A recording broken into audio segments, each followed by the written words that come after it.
We good to go?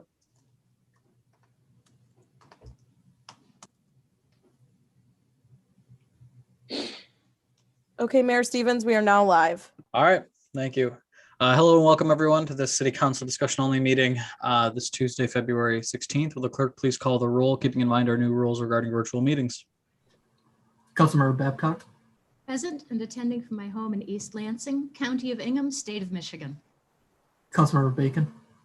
Present, attending virtually, City of East Lansing, Clinton County, Michigan. Councilmember Watson. Here, attending virtually, East Lansing, Michigan, Ingham County. Mayor Pro Tem Greg. Present, attending virtually from East Lansing, Ingham County, Michigan. Mayor Stevens. Present, attending virtually from East Lansing, Michigan, Ingham County. Great, on to our next item, which is approval of the agenda. I will make a motion to approve and look for a second. Can't second, but I have a question. This seconded by Councilmember Babcock, but I do believe the city manager had a couple of things. Yes, Mayor, just a couple of items that we would request the council would add. I'll review them. They're both related to a hydraulic oil spill that occurred that requires a specialized cleanup. And obviously the urgency is we're bringing it tonight, even though it's a discussion only meeting, looking for council's action so we can begin the cleanup process. I'll read the first one. Approve a consultant services contract with Golder Associates for inspection and testing services required to monitor the remediation of a hydraulic oil spill in the Abbott Woods condominium complex in the estimated amount of $10,568 and authorize the city manager to sign. And the second item is approve a construction contract with ML Chartier Excavating Incorporated for the remediation of the hydraulic oil spill in the Abbott Woods condominium complex in the estimated amount of $23,982 and authorize the city manager to sign. Obviously, both of those items can be spoken to by staff when we get to them. Thank you. I will make a motion to amend the motion approving the agenda to add those two items subsequently as 5.1 and 5.2 for action, and then move discussion to 6 and number those subsequently 6.1, 6.2, and 6.3. Is there a second on that? Second. All right, seconded by Councilmember Bacon. All right, any discussion? I'll just say, given the pertinent or the expedited nature of the situation, I thought that it was okay to have these items added on, and we'll discuss, I think, a little bit more when we get to those items, but I'm fine with adding them onto the agenda at this point. So the next, any other discussion on that motion? This is the motion to amend. Go ahead, Dana. I was just wondering how soon it's going to be posted on the site if we add it. You mean the actual agenda item reports? We can post them after the meeting, so I'll have to talk to staff about how soon can be posted. Okay. That's fine. Thank you. And yes, I would also request those are posted as absolutely as soon as possible. Great. All right, seeing no more discussion on the motion to amend the agenda, all those in favor, please signify by saying aye. Aye. Aye. All those opposed, same sign. All right, now we are on to the main motion, which is approval of the agenda as amended. Any discussion? All right, seeing none, all those in favor, please signify by saying aye. Aye. All those opposed, same sign. Great. We are on to our next item, which is communication from the audience. Keep in mind that folks have 5 minutes to speak to the council. There's going to be a timer up on our screen, but Emily will be letting you know at 30 seconds, and then I will be cutting folks off at 5 minutes. If you do have questions for the council, those will be answered after your time. So Emily, would you mind letting in the first caller? Caller with the phone number ending in 240, you are now permitted to address council. Hi, this is Diane Wing, 1024 Huntington Road. If possible, could I reserve time for public comment after item 5.1 is discussed? Unfortunately, that is not a public hearing. It's going to be a discussion item for the council, so I prefer that you make your comments now, but I do appreciate the fact that you're commenting on that item specifically. Okay, so then I do not have any comment. Thank you. Okay.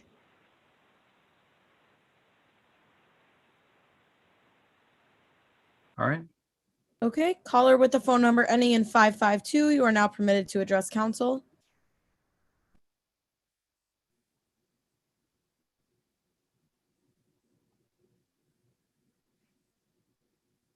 Hello. Give me 1 second here. Can you hear me? Yes, we can. This is Kath Edsel, 1026 Daisy Lane. This past summer, the country moved towards the precipice of reckoning concerning race and policing. Here in East Lansing, our elected officials declared racism as a public health issue. And while I applaud that declaration, I am wondering what real substantive change has come out of it. I know we've appointed a DEI director, and that's an important step. But unless, like the declaration or the little nods to Black History Month, these things are simply performative. Recently, the study committee to form a police oversight committee was able to access data that has been denied to community members for years. That data shows what those of us who have been paying attention already knew. Our police are over-policing and brutalizing Black people in significantly higher percentages than their existence in our community or neighboring communities. This data, while not surprising, is nonetheless horrifying. Why then hasn't the city made a public statement about the data and a public plan to address it? As we enter the budgeting season, how are we addressing budgetary issues through a racism lens? Are department heads being asked to justify spending in their departments based on how it improves the lives of our Black and brown community members and visitors? If not, then why not? If racism is a public health crisis, how are we spending our money to end systemic racism in our community? How are we spending our money to end systemic racism in policing? The usual more training, more bias training, community policing, body cameras, holding police accountable, et cetera, are known to not work. We know that more policing is not the solution. So why not use this budgeting cycle to move funds out of traditional policing? The study committee recently heard from a speaker on police union contracts. This council will soon move into contract negotiations with our police officers. I realize that the union and contracts are strongly represented and problematic, but now is the time to think outside the box. Now is the time to take action. We know that police unions and police contracts are a large stumbling block to improving our police force, or any police force for that matters. How about making all police at-will employees and or removing the progressive discipline clauses from their contracts? If we can fire an officer for forging their timesheet but can't fire one for smashing two citizens' faces into the pavement, we have a problem. And it's up to each of you to make a plan to address before these contracts are negotiated. This should not be a decision the city manager makes. He was not elected by this community. He hid this data from the community for years. He works for you, not the other way around. We love to think of ourselves as a progressive community, yet we are failing our Black and brown community members and visitors at every turn. I implore you to do more than pass a resolution. I implore you to use this budget cycle and this contract cycle to make a true impact. Thank you. Thank you, Kath.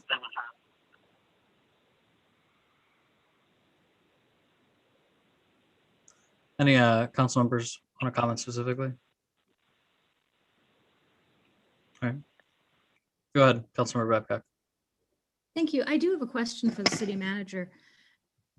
When you put together the negotiating team for the police union contracts or any of the union contracts, historically, has that included a member of the council or city employees? No, council members aren't involved directly in bargaining of contracts. We speak to the council prior to commencement of bargaining or during the commencement of bargaining, talking about our parameters and what we're looking for, and have that conversation with council. And then, of course, we check in with council during the process as needed. Okay, thank you.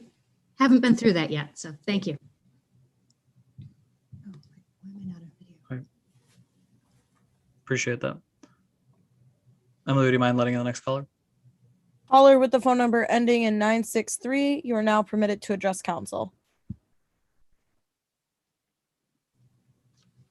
Hi, this is Alice Strager.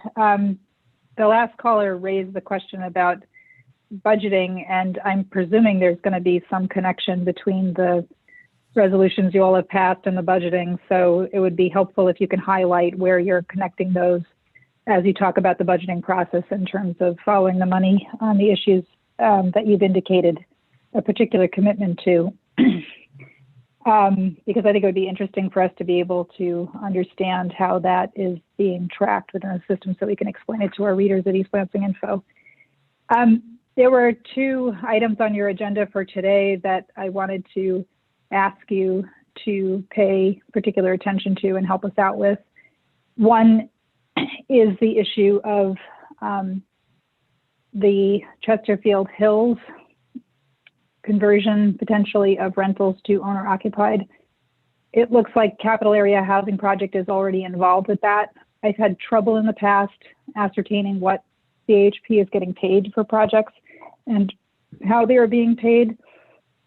So I would like you to track how they're being paid and how much they're being paid and for what, because it appears that sometimes the payment maybe isn't part of the same budget that you're looking at. And so I think it's important for us to be able to understand the money flowing to that, as money for housing has been of a lot of interest, including with prior projects.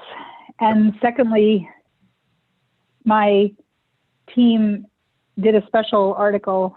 Emily Elliott published a special article for us on the purchase of vehicles by the City of East Lansing, and we found that the City of East Lansing had purchased over $1 million in new vehicles in the prior year in spite of a lot of budgetary pressure. One of the things we were particularly interested in is the decision to buy some sort of hybrid vehicle, which we took to be perhaps an SUV or a pickup truck for $40,000, even though there was no department named and no particular use for this vehicle and no individual named. Other cars had been going to specific employees for reasons that were curious. And so one of the things I wanted to ask you is why there was ever a decision to likely purchase a vehicle for $40,000 when it appears to have had no specific purpose in mind, and whether or not the City Council is looking at that fund. So I'm hoping for a little more explanation on why the $40,000 was pulled back and why it was there in the first place. Thank you. Thank you. I'm going to address a couple of the comments. As to the 40,000, I am not at this particular moment familiar with the thing that you're speaking of, but I'm going to ask City Manager, based on the info that was just given, to look into this and give a response to council. It doesn't necessarily need to be at this meeting, but well, it's on your agenda for today. It's actually on the materials related to your finance discussion. I'm sorry, is this in the capital improvements plan or is this in the 5-year forecast? No, it's in the 5-year forecast. Okay, well then I just must not have seen the line item. That's my bad. All right, well then if the city manager could address that when we get to that item, that'd be great. Thank you. And as to the other comment regarding Capital Area Housing Partnership, yeah, we are discussing the program in general, but I'm not actually familiar with the financials behind our partnership with Capital Area Housing Partnership, which has been really great and beneficial in many, many ways. But of course, those are, as we go into budget season, those are conversations that should happen and should happen in public. So I will follow up with that. Thank you. All right. Emily, would you mind letting in the next caller? Or unless other members of council had specific things they wanted to address. Great. Emily, would you mind letting in the next caller? Those are all the callers on the line. Okay, great. All right, next item on the agenda is communication from council members. I will start with Councilmember Bacon. Got nothing. All right, Councilmember Babcock. Thank you. I wanted to address, we're going through a hard reckoning of being honest, particularly about race and this community. And it's hard to read those headlines. It's harder for people to live them, but it's hard to read those headlines, and it's really tempting to want to get defensive. We want to say that's not who we are, or that's not who I am. And it's arguably true. It's hard not to look over our shoulders at other communities and say, why are we getting the bad press? They're worse than we are, which may be true. If you've been in Lansing for 20 minutes, you can think of a few communities that have celebrated outright white supremacy and the apartheid regime.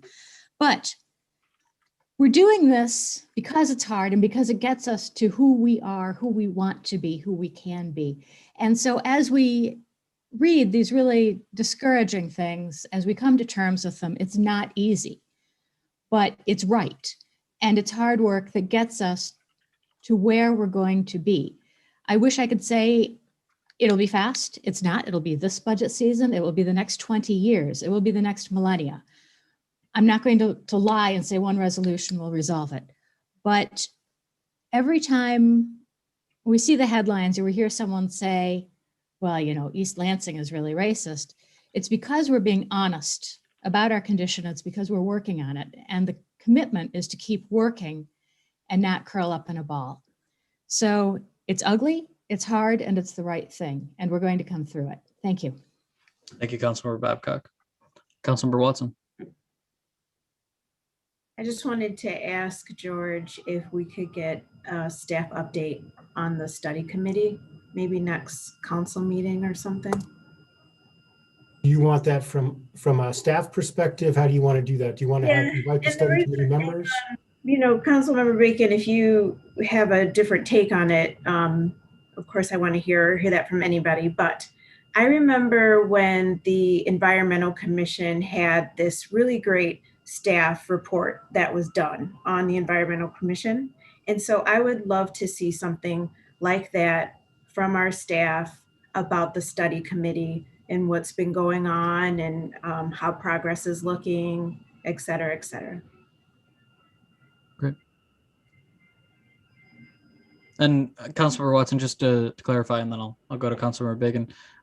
You wanted that as an item on a future council agenda, correct? Yes. Okay, understood. Councilmember Bacon, go ahead. Yeah, I think the timing is good for that as the commission has settled kind of on a model and through most of their presentation periods and starting to get into the ramp up of actually putting together the structure of what the commission's going to look like. I think the timing is good to kind of get an update on that progress. So you make a great point, and I hadn't even considered it. So thank you. Yeah, great. Councilmember Watson, I didn't mean to interrupt you. Is that all that you had, or did you have? All right, Yeah, great. thank you. Go ahead, Mayor Pro Tem.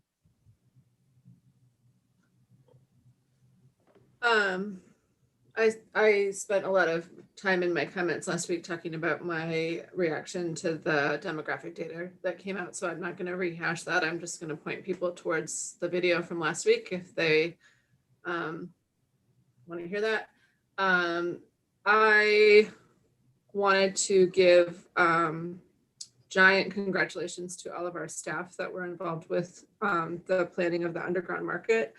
It sounded like a sort of a creative solution, I would say, when it was first proposed to have an outside, not outside, but unheated market in a parking garage under a hotel in the middle of February. But I had the pleasure of going this weekend and chatting with all of the vendors that had come in and taken a chance on our crazy idea. And it did seem to me that the community had come out to support it. I followed up with a few vendors afterwards and they told me that their sales were good, which is, great to hear because it was chilly down there. I definitely wish I had worn my heavier boots. I'll be back next time and I'll bundle up a little bit more. Hopefully the weather will be improving from here on out. I think that was our coldest weekend. And if you didn't have a chance to go to the first one, I strongly encourage you to take a chance on it, even though it sounds a little out there. I thought it was great. We got a really talented bunch of people. I had scrambled eggs for breakfast this morning that were purchased from a farmer there. And anyway, I thought it came together really well. And I was really impressed with all of the work that had been put in to bring it about. So thanks everyone that made that happen. Great. All right, I have a couple of comments that I'll make, a couple regarding to some questions that were asked earlier, and then a couple of just general comments that I had going forward. So in terms of our budgetary process, a lot of the conversations happened this year. One of the things that I'm going to be really interested in and looking at is really what that meant from a budgetary perspective when we diverted funds from the traditional officer role into our social workers and our unarmed neighborhood resource specialists. Something that I might not be around for because it might be past this year is really how has this been effective? How has it worked? Are there ways that this group could improve better? Is there the potential for an expansion of that program? Now, on an anecdotal level, I've heard very good things, but that's not necessarily data. That's not necessarily a long-term trackable situation. We're kind of coming into this new frame, which, by the way, I think is really, really great of editing the way we view public safety. And diverting these roles to, folks that have expertise in different areas, and also just approaching situations from a different area. I've heard from neighbors that have had interactions with our resource specialists. I've also heard from community members that have worked with some of our social workers to help individual situations. All of those are great. And I think that it shows some good progress, but I do want to know, if that program can be expanded in the future. And what that means from a budgetary perspective. I think we're going to see the first round of that this year in our proposed budget. But it is something that I hope at least a future council looks at, as well as maybe an expansion of that program or an adaptation of that program, edited if things need to be shifted around. So that's something I'll be looking at. In terms of the contracts, the one thing that I will say on this, and I haven't been briefed on anything yet, and I have no info on it, but of course I want to really support the work that our study committee is doing. I tend to review tapes after the meetings, tend to hear what they're thinking, and of course they have a model that they're kind of inching towards now. In terms of those contracts, the things that I'll be looking out for, and I guess I can express this now to the city manager, is really just making sure that we're in those contracts, we're enabling what we want to see out of our police oversight commission. That was a conversation that happened several years ago, where we ran into our own roadblocks just because we couldn't do certain things under our current contracts. So I think that's something that I definitely want to see. Of course, supporting the work that the study committee is doing and putting it into action are two separate things. And so while I can support the work, I want to make sure that the work actually creates something great for us in the city. So that's something that I really want to look at moving forward. Of course, those conversations haven't happened yet, but that's what's ruminating in the back of my head. So just to comment on a couple of things there. I want to talk about our underground market. Mayor Pro Tem mentioned it, but I really wanted to highlight just how great of a job that staff did and community did and people did showing up. The vendors were awesome. I spent a little bit too much money there myself, and then ended up getting some food and bought a couple of things from some local shops right after. The point of these programs really is to just bring people into our downtown more in a safe environment. I think the socialization was cool too. Folks have been cooped up in their houses for a while for good reason, but it's also nice to have a place where people can go in a safer environment, which is mitigating risk, of course, not eliminating it entirely, but mitigating risk from the spread of COVID-19 and doing a great thing, which is supporting our local businesses and vendors while they do it.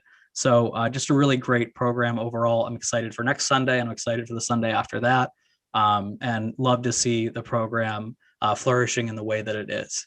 I hope we get more vendors, and I hope as more folks come downtown, we support more businesses and do more. We've had some conversations in the Public Policy and Market Development Committee a little while ago about use of funds and what's the best way to utilize funds. Is it direct support? Is it an influx of money into the market? Like, what is the best thing that we can do to support these businesses? And it is hard to figure that out, but the best thing that we can do is as a community support our businesses downtown. And the more that we could do as a city to encourage people coming downtown, or people going to businesses in East Lansing is a good thing, because that doesn't just mean the money that's there right now is something that we can help with. It's money over time. It's continuous support and patronage from our residents.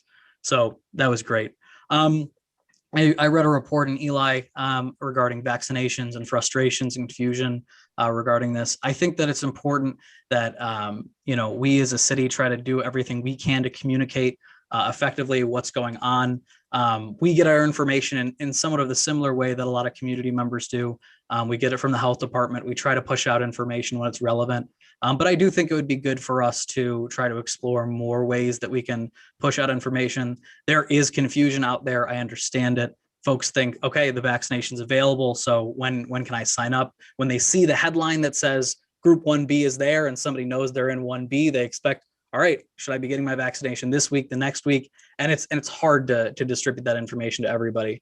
So I do think it's important that as a city, we try to push out the information that we're getting from the health department in the best way. So I think I'm going to be exploring best ways that we can do that with the city manager and maybe some of our communications folks over at MSU and in East Lansing in the future. Something we've asked the health department several times, like, hey, what do you need us pushing out? But I do think it's important that we take the initiative on ourselves to try and communicate to residents where things are. Yeah, that's what I've got so far. I'm excited to again get into some of the items that we have here today from our 5-year forecast or our capital improvement plan. And I'm looking forward to the budgeting process as it goes forward. So thank you. Go ahead, Mr. Lahannas, and then Mayor, just a couple of quick comments, if I might. Yeah. We have a spot on the agenda, so I just want to make a couple of comments. Like all of you, I got a chance to go down to the farmers market this weekend. I want to thank staff and the vendors and all of the patrons who got to go and shop and support the market. I got only not to go down and shop with my family, but got to go out to lunch downtown afterwards, which is also the point. So if you get a chance to go downtown to the market, stay downtown, shop, go to a restaurant, take some takeout. Obviously supporting the downtown is the goal. Great project. I want to thank staff for their efforts. I also want to thank staff for the tremendous cleanup effort today to get the city cleaned up from a really pretty large snow event, our biggest to date. The Public Works started early in the morning, keeping our majors cleaned on a continuous basis so the city could be passable basically continuously. They've gotten all the local streets cleaned by this time of night before they went home. So great effort by our staff and Public Works, from Director House all the way to all the staff who are driving the plows. Thank you for an excellent effort to keep the city safe and passable. That's all I have. Thank you, Mayor. Thank you very much. Go ahead, Councilmember Babcock. That was mine as well. I was remiss to thank the DPW. Phenomenal effort. That was so much snow. And I used to live closer to the North Pole than the equator for several years, and that was still a lot of snow to confront. So thank you so much. We talk about our frontline workers. We're always appreciative. And one group that all of us, I think, consistently overlook are our DPW. And they have been working all the way through the pandemic, nary a glitch, and have really come through for us. And they're sort of some of our unsung heroes. So thank you, ladies and gentlemen. Thanks. All right. Just an announcement that written communications sent to the council are on our online agenda packet as well. I didn't say that before, but I should have. And now we are on to the new 5.1, which is from our city manager in regards to a contract with, I apologize, I forgot the name as I was saying it. Go ahead. With Golder Associates, and I believe that's Ron Lacasse. And again, just requesting that this stuff gets put on the agenda or the online agenda as soon as possible after this meeting. Yep. Mr. Lacasse?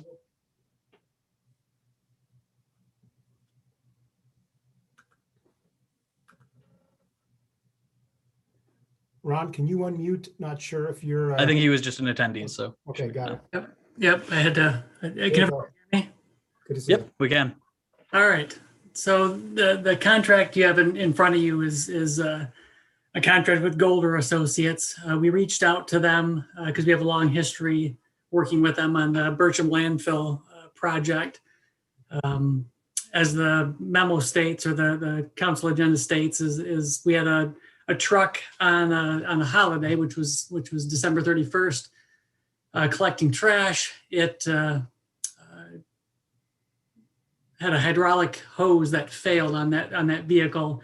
And just to give everybody kind of a little bit of perspective there, is that they can't tell when this occurs except for when they try to reach out to grab the can and it doesn't reach out to grab the can. That's when they know something's gone wrong. So upon finding that, the driver got out and noticed the leak, called his lead worker, and they got the truck back to DPW. It affects the hydraulics of the arm, but not the operation of the truck. So you're able to get it back to DPW, collect some oil dry, and come back and clean that up as best they could. They can't tell from in the truck how much oil exited the truck. That's something that depends on the hose that breaks, the size, how low it is on the truck is how much oil comes out. So they believed tremendous effort putting all the oil dry out and rubbing it in and getting the street sweeper on site to clean all that up. They believed that they collected the lion's share of the oil from that spill. As come to find out, about a month later, we had one of our sanitation drivers was approached by a resident stating that there was some evidence of oil in their detention pond, which we sampled and determined it was hydraulic oil. And that's what caused us to reach out to Golder to try to get some guidance on who might be able to help us clean this up as expeditiously as possible. Right now, the oil is contained within that pond. It has not exited the site. And we believe it's in the first kind of third of the pond due to it being frozen. It hasn't really spread out, we don't believe. So upon their recommendation, we got a contractor on board, and this is the first of the 2 contracts to monitor that with somebody who understands what's involved and what's required to do the sampling and make sure that we clean things up appropriately. Understood. So, sorry, I was muted. So the Golder Associates contract is going to be more for monitoring the cleanup to make sure that there's not further spread. Is that the expectation? Correct. And until they're going to divide the pond off based on our initial inspection with the contractor with Golder. We think it's in that first third of the pond, and we're going to divide that off to try to isolate it. After they clean the storm sewer, they're going to melt that section of the pond and then vac that out of there. So Golder will be there on site as that happens, and we kind of expose a little bit more of what's going on. They'll take samples to make sure we have a clean side and a dirty side that we've cleaned up. The adjacent soil where the oil might have touched the soil, that type of thing, to make sure that we get everything that's impacted by it. So they'll have inspectors on site, and they'll also be sampling and analyzing to make sure we get everything. All right, understood. Yeah, go ahead, Councilmember Bacon. Yeah, do that with the sub-zero temperatures and the current conditions. Is it advantageous to do it now versus the weekend, the warming and that kind of thing? What's the prescription there? Yeah, in a perfect world, it would not be in a frozen environment, but there's a downside of waiting. If the pond does have an overflow to the storm sewer system, and those familiar with the area, there's a large open drain just north of there along the trail. Yeah.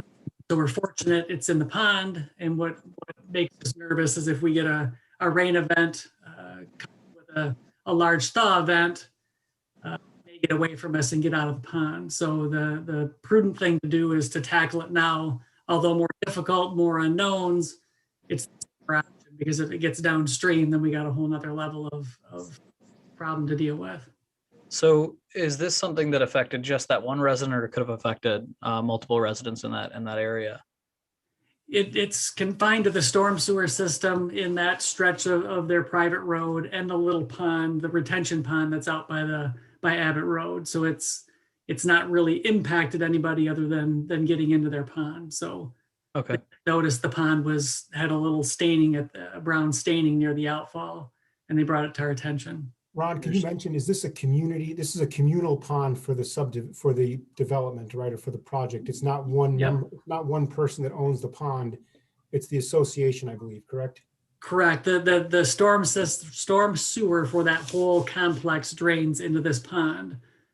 From what I'm told by the residents, most times the stormwater just soaks in, but during big events, it would overflow. And with the frozen ground conditions, we've had this before where the ground's been frozen and we've had a quick thaw event with the rain, and it can't soak in and water gets away. So we don't want to take that risk of having it get into the city storm sewer downstream in the open drain. go ahead, Ron. I'm sorry, Ron to Ron. Yeah. I thought you were calling me earlier too. I was like, oh, but that's my bad. Yeah. Just what kind of follow-up and communication for the community kind of down the road? That was going to be my question. Yep. What's going to be the outgoing process so they know that it's secure and safe moving forward? We've been communicating all along with the condo association, so they know all what's going on. They were present for that meeting with the contractor and the consultant. I've typed up a license agreement that's gone through the city attorney that kind of lays out what our plan of attack is. We need their permission to perform work. It is on their property, so we had to get that permission up front. And we've committed to give them a copy of the Golder report on the end. Because of the frozen condition, there's certainly a possibility that there will be more to do in the spring. We want to get the bulk of it out now. Probably leave back some oil booms and things like that to collect any remnants, and then we'll probably revisit it in the spring. Make sure that we don't need to have more work to do. Yeah, I think council would definitely want to be looped in on what happens with that in the spring and just any concerns from that local community, what's going on long term. So that's kind of a, long-term concern perhaps if we don't do it perfectly. And this sounds really challenging, how it's been described. I asked some questions about it earlier. I was like, this is a tough one. So just in the spring, what's going on with the soil, what's going on with the safety of the people around it would be a great question for the spring. Yeah, it's a challenging endeavor because it's a stormwater pond. All of the road drains to that area and soaks in, from what the residents say, most of it. So as you can imagine, this is years of any oil drippings or antifreeze or whatever has been going into this pond and soaking in over the years. So we're not anticipating when we're done, this will be a pristine nature environment, but we do need to make sure that we leave them an equal or better piece of property than when we were there. So that's our goal. Great. All right. Any other questions on this item? All right. Thanks, Ron, and I appreciate the quick response on this. And I will highlight Councilmember Bacon's comments. Just I obviously it sounds like there's been ample communication towards the residents that were possibly affected, or at least nearby the issue, or have a direct interest in it. But just continuous updates to those folks, and loop council in on kind of next stages of this. That'd be great. So I will make a motion to approve a construction contract consultant services contract with Golder Associates for inspection and testing services required to monitor the remediation of a hydraulic oil spill in the Abbott Woods condominium complex in the estimated amount of $10,568 and authorize the city manager to sign. Is there a second? All right, seconded by Councilmember Bacon. Is that correct? Yes. Great. Any discussion? All right, all those in favor of the motion, please signify by saying aye. Aye. Aye. Aye. All those opposed, same sign. Great. On to our next item, which is 5.2, approve a construction contract with ML Charter Excavating Incorporated, and same thing with Ron. So Ron, run us through the people that are actually doing the remediation. Yeah, but and this was a recommendation from Golder. They gave us the name of 3 companies that they've worked with successfully that have performed this type of work. ML Chartier was the only local, if you will, Williamston company. The other one was in Flint, and the third one in Bay City. So we thought it, given the expedited nature of this, the contractor that was closer would be better for a couple of reasons: for the mobilization aspect of it, and also because of the unknowns. Until we start thawing things out, there might be some curveballs thrown at us, and they have the ability to mobilize different equipment and manpower there on short notice. So that's why they were selected out of the 3. So they'll be the ones tackling the actual cleanup. It is our intent when this project is over is to do an RFP to get somebody on board for this type of work should this come up again. Great. We had a contractor on board, and when we went to contact them, it appears they have gone out of business. So I don't know if it was the pandemic or whatnot, but they were not available, which is why we had to understood to this contractor. All right. And then I don't necessarily need to know the outgoing costs of this, but I mean, were the cost differences significant between the 3 folks that were suggested? We did not price 3 different contractors. We selected them to bring to the site to look at. So we did not try to get 3 quotes and understood comparisons. We felt time is of the essence because you just don't know when the weather's going to change. And We knew getting somebody on board as a new vendor and getting tracks through the city attorney, we needed to get started, which is why we took the steps we did. Yeah, no, that makes a lot of sense. And I'm actually really glad to hear that there's going to be an RFP process for contracts of the future and, interesting situation via our old contractor. So appreciate that follow-up. Any other questions from council? Great. Well, then I will make a motion to approve a construction contract with ML Chartier Excavating Incorporated for the remediation of the hydraulic oil spill in the Abbott Woods condominium complex in the estimated amount of $23,982 and authorize the city manager to sign. Is there a second? Second. Seconded by Councilmember Bacon. Any discussion? All right, thanks for your work on this, Ron. Thanks to the communication of the residents and appreciate the really quick response on a really important issue. Thank you. Yep. All those in favor, please signify by saying aye. Aye. All those opposed, same sign. Wonderful. All right, that passes unanimously. Thank you, Ron, for being with us. And I'm sure we'll hear updates on this in the future. All right, we are on to our discussion items. First is 6.1, discussion of a draft rental conversion program in the area around Chesterfield Hills with dedicated funds. Greetings. Hey, Tom, how are you?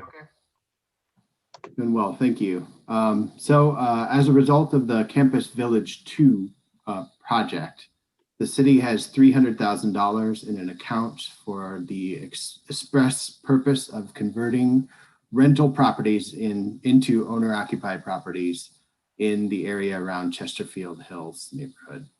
In September of last year, the council discussed the use of these funds and gave some policy directions related to the program, the program development, which staff has been working with the Capital Area Housing Partnership, CAP, to develop. Staff and CAP have incorporated the council's input, and we are returning here tonight for an overview of the emerging program to make sure that we're on the right track based on council's perspective prior to ultimately bringing a final program to the council for consideration. Before I turn it over to Raleigh Van Fossen, who's here, along with Emma Henry from CAP, I did just want to highlight that this is an experimental program for the city. So we've drafted some flexibility into it. And that is really intended to see what might work in terms of moving the market. We're hopeful that we will be able to learn from this program and potentially replicate it in other areas of town. In terms of pricing and fees, typically I think most of the work that CAP performs on the city's behalf is on a fee for service basis. I think that we would expect to negotiate a fee for service in this case, and that would all be part of a final program that would be for council's consideration at a later date. So with that, I've turned it over to Raleigh, and I understand that Ms. Gordon is going to help run our slides tonight. Okay, great. Good evening. Thank you, everybody. Thank you, Tom, George, Mayor Stevens, and the rest of council. We do have a presentation to share. Emily, I'm happy to share that, but if you're going to be the go-to, I can let you know when to go to the next slide. I'll let it get queued up here. You can go to the next slide. So as Tom gave some introduction to the background of the set-aside funds that the city has to utilize here specifically for the Chesterfield Hills neighborhood, the city invited Capital Area Housing Partnership to work with them to develop an outline for some proposed rental conversion to home ownership, and that's what I'll be going over tonight. Certainly, I'd like to be a little bit informal in the presentation, and so if you'd like to stop me on a specific slide, please just speak up and do so. Otherwise, there will be time at the end where I'd be happy to stay on and answer any specific questions or go back. But my hope today is to go over some of the goals and summary that we've taken back as feedback from city staff, looking at currently what is the inventory in the Chesterfield Hills neighborhood, identifying the market conditions that may drive what this ultimate program guidelines are created, some of the conceptual flexibility and different approaches we may take, and then some next steps, including outreach and inclusion of affordability. You can go to the next slide, Emily. You can go to the next slide. So the program goals, as Tom gave us a great summary of, where the money came from, that there's that fund available for rental conversion. What we took back from our conversations with city staff were similar goals, is that there is a need and want to take some of the class 3 and 4, the larger rental licenses that still reside in the Chesterfield Hills neighborhood, and work to convert those ultimately to home ownership. Why we see that as a goal is that ultimately helps preserve and improve the integrity of that neighborhood. Much like other neighborhoods across the city, much of Chesterfield Homes housing stock is considered historic by local standards. And so there's a great need to ensure that we're protecting that historic integrity of some of that single family housing stock. As well as, Chesterfield Hills is uniquely positioned within the city as one of the bordering neighborhoods of MSU's campus. And that remains a need to assure that we're creating the right balance as city and council directs to of temporary off-campus living for MSU students or college students, as well as, those folks who are long-term permanent residents of East Lansing. Go to the next slide. This list here, and I believe the city staff included a map as well of these addresses laid out in the Chesterfield Hills neighborhood, gives you a current inventory of the class 3 and 4 rental license that, if approved, whatever the shape the program does, these are the specific properties that we would be looking at here in the Chesterfield Hills neighborhood. So it's not every rental license available in the neighborhood. Again, it's targeting specifically to those class 3 and class 4 rental license. Go to the next slide. Market conditions. Before I go any further here, I note that this is data as of February 8th. And I say so because every day the data changes as far as active market conditions here in the Greater Lansing. And we've pulled a lot of this data from our partnership with the Greater Lansing Association of Realtors. So why I bring this forward is because if a program design is greenlit by City Council, I think it's important to understand what is the current conditions of buying and selling a home right now here in the Greater Lansing community for a couple reasons. First and foremost, giving you a sense that as of February 8th, there were only 32 active single-family listings here in the school district, 20 of which were marked pending, meaning there was an accepted offer. So that really left you with 12 homes as of the 8th that were without an offer. The average price you'll see of those offers is $124 a square foot. I'll come back later to why that dollar amount matters. When you expand it a little bit, going back in time a little bit further, and specifically for the Chesterfield Hills neighborhood, only 13 homes have sold in that neighborhood here in the last 16 months with a slightly lower price per square foot. But what we know that this data is showing us is that there's record low inventory paired with historically low mortgage interest rates. If you follow the pandemic, certainly one of the positives that's come about in the pandemic is that we've seen mortgage interest rates at an all-time low. So the ability to get pre-approved and to purchase your first home, whether you're a first-time home buyer or a returning home buyer, the ability to get approved for an interest with your local credit union, bank, et cetera, has been at an all-time high, knowing that interest rates have been low. And then who's buying? This may not surprise folks, but the largest group of buyers currently on the market are millennials, those ages 25 to age 40. So when CAP looks at all of this data, what this tells me is that if there are going to be rental license targeted and there are going to be willing landlords to participate on the back end of then selling that home to somebody who's going to own and occupy it, therefore making it an owner-occupied single-family home, to me would be easy, that there's going to be quite a bit of interest. And you can see that because as of a week ago, you only had 12 homes here in East Lansing that were without an accepted offer. You can go to the next slide, Emily. So the next few slides are going to be some of the concepts that CAP and city staff have here before you tonight to present. This is really where Tom's comment on flexibility comes into play, knowing that every property is going to be unique, every landlord is going to be unique, And so having some flexibility in how we ultimately reach the initial program goal of relinquishing that license is going to be important. So concept 1A, as we're coining it. I'm not going to read verbatim each bullet point, but ideally this first concept is where we would approach a landlord who has one of those rental licenses and acquire their property for an agreed upon value. Immediately after acquisition, the housing partnership as the identified program partner would relinquish the rental license. We would return it back to the city of East Lansing. You know, there would be no cost in doing so.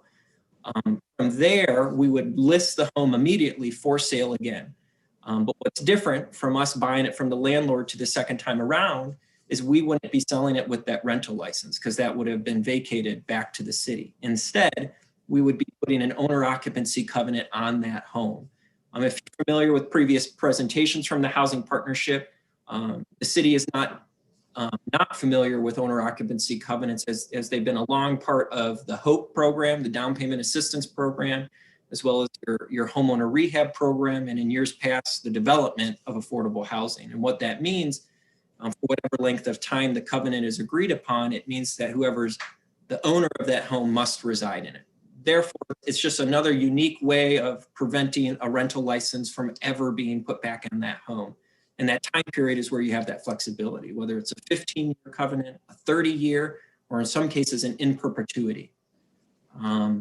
That would be the point of concept 1A. Again, buying from the landlord, immediately relinquishing the license, and then the next day, theoretically listing the home for sale with an owner occupancy covenant. You can go to the next slide, Emily. Concept 1B takes almost identical approach, but before we list that home for a second time with the covenant, there may be a point in which we address any repairs, upgrades, etc. on the home.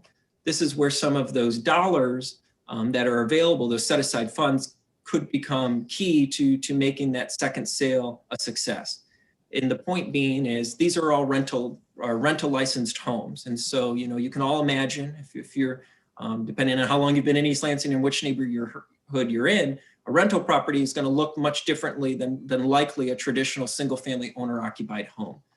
The quality of paint inside the home is going to be different. The quality of appliances, the upkeep of your major mechanical systems is going to be different, and so forth.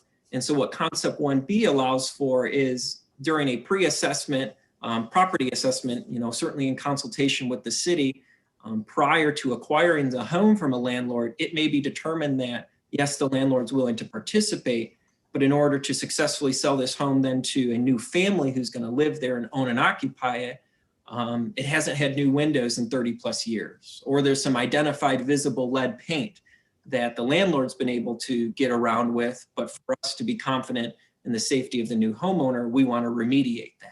Or maybe it needs some a new HVAC system, new furnace, new water heater, et cetera. Concept 1B gives some discretion in allowing some of those upgrades and repairs to take place. You can go to the next slide. Sticking with this concept, you know, you begin to see what an example project could look like. These numbers have no basis necessarily to this neighborhood specific. No basis to the actual cost of the work, you know, full disclosure, these are just numbers for numbers' sake. But what this shows you is where this set aside funding can become key to the ultimate success of an example. So you've got a home that's for sale for $200,000. Landlord sells that home to the program partner. Rental license is immediately vacated. It also is identified that the home needs $25,000 worth of repair costs. Let's just say that's exterior upgrades. To bring it into the condition it needs to be in. The home is then listed again for $200,000. I'm going to pause here because you might ask yourself, well, why is the home not listed for $225,000? That's where the market conditions become important. If you recall back on that earlier slide, the market conditions, the price per square foot for a home that, you know, has a rental license versus doesn't, there isn't much difference in today's value. And so it's not as easy to say if I put $25,000 worth of upgrades into your home, that the value is also going to be increased dollar for dollar. And so why the set aside funding becomes key is it's that gap funding. It becomes the bridge to make this project a success. You can go to the next slide. Concept 2, similar to the above. However, there would be no upgrades. There would be no identified repairs, however you want to frame it, completed on the property. And actually, we wouldn't be acquiring said property at all. Instead, we would be targeting the rental license specifically. And so if a landlord is approached, et cetera, and is willing to participate, but they really want to maintain that home for whatever that reason, they want to live there, you know, they'd rather sell it themselves as a single family, but they're willing to vacate that rental license, we would undergo a cost study of the current market value for said license. And how do we think we would approach that cost study? You know, we would be working with folks who are experts in the field. Those are your licensed real estate appraisers, your licensed real estate agents through GLAR and so forth, to say, as of today, you know, if this home didn't have a rental license, it would be worth X. With the rental license, the home is worth Y. And determined by that study, if the landlord is willing to accept said costs for the rental license, we would then be in essence just simply purchasing that license from them. Now the home is without the license, and they would be asked to also have an owner occupancy covenant placed on the property as well. That's just yet another further assurance that the home won't be licensed in the future. You can go to the next slide. The final concept, this includes no acquisition of the property from the program partner, nor does it include acquisition of the rental license from the program partner. Instead, this is empowering the buyer, you know, the family, the resident looking to move into Chesterfield Hills neighborhood.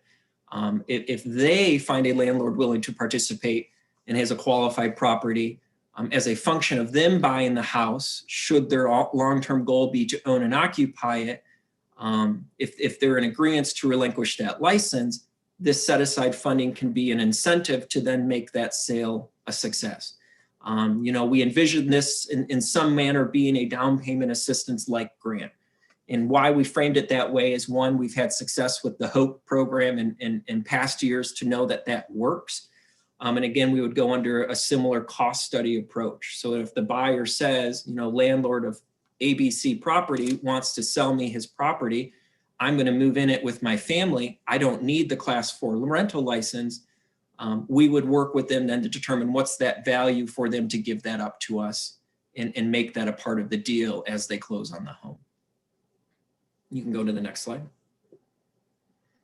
So those are the three or four, however you want to count them, concepts that we've put out on the table, and really to provide that flexibility. Because when you look at the list of available properties, you know, there's some that are likely going to be interested, hopefully, and some that may not. And so I think that flexibility and approach becomes integral if council's ultimate goal is to see some of these licenses converted to owner occupancy.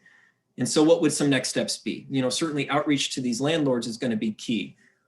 That includes us sending direct outreach letters to them, wherever their, you know, primary place of residence or primary place of business may be. This isn't a new tactic in selling real estate. You know, simply, you know, it's that old phrase of going and knocking on the door to see if they're willing to sell their home. You know, a great interest in connecting with folks who live in the neighborhood today. They're the best news keepers of the neighborhood, of the folks who live next to these properties. They're going to know the landlord. They're going to know how well they've taken care of the property, et cetera. If interest is raised, you know, working with those landlords then to complete an assessment to determine which is the best path for said property.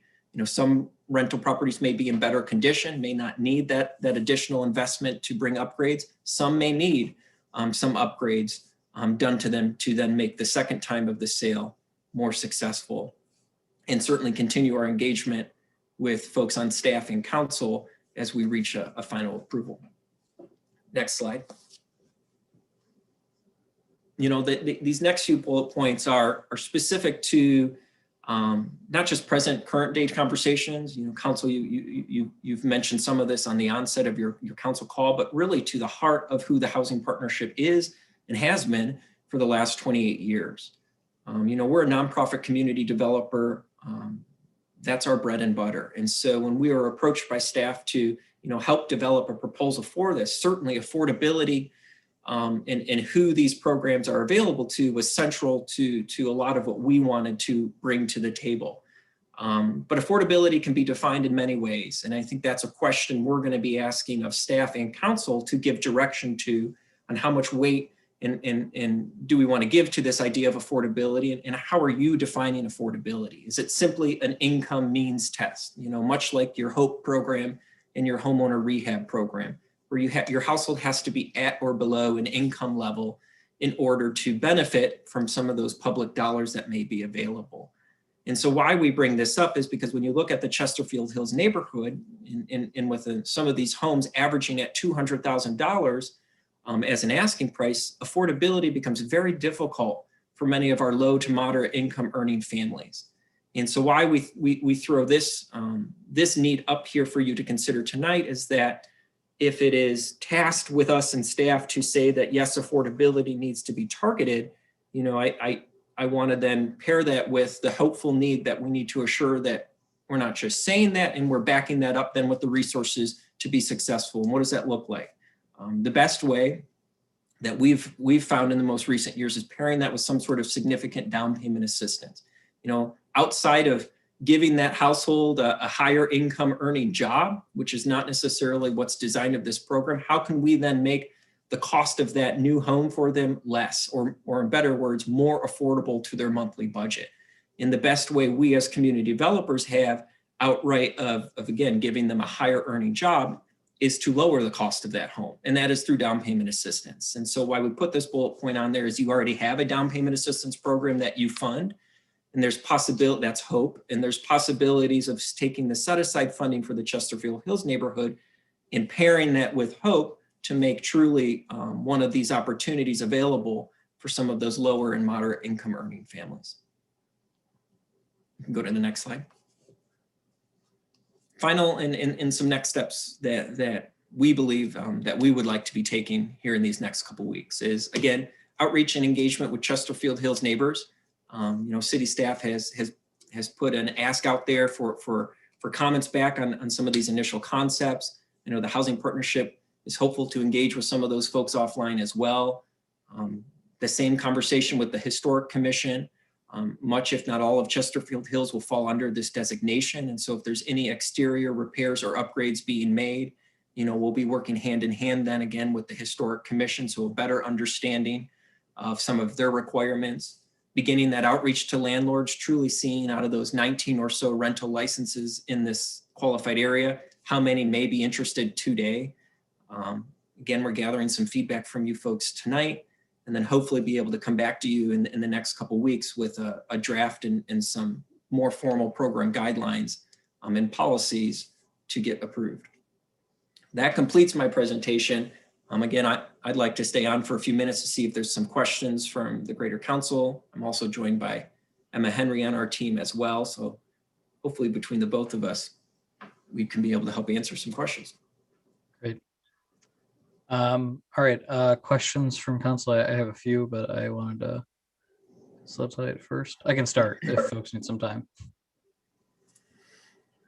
All right, so one thing that I just wanted to mention, and this is just more in the agenda item report, and something that Mr. Fehrenbach had said, using this as a future model going forward. So Mr. Fehrenbach, in the extent of that development agreement that authorized these funds, rental conversion program, was that defined as taking a rental license and turning it into an owner occupied property?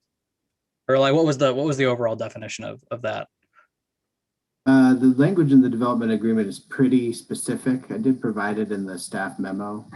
I can pull that up here.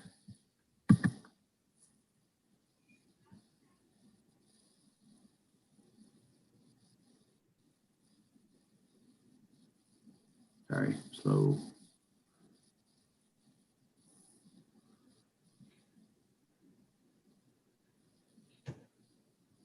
So the money is for the sole and express purpose of creating a rental license conversion fund.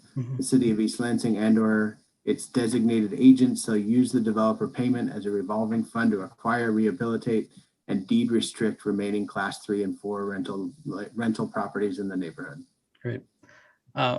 So, I think for the purpose of this, I think this is great. Just in the future using a model, and this is something that I've kind of always said, and maybe we'll get more background or information on in the future in East Lansing. But another thing that we sometimes fall short on in the city, especially, is rental property that's affordable for folks that might not be able to purchase a home outright, or might not know.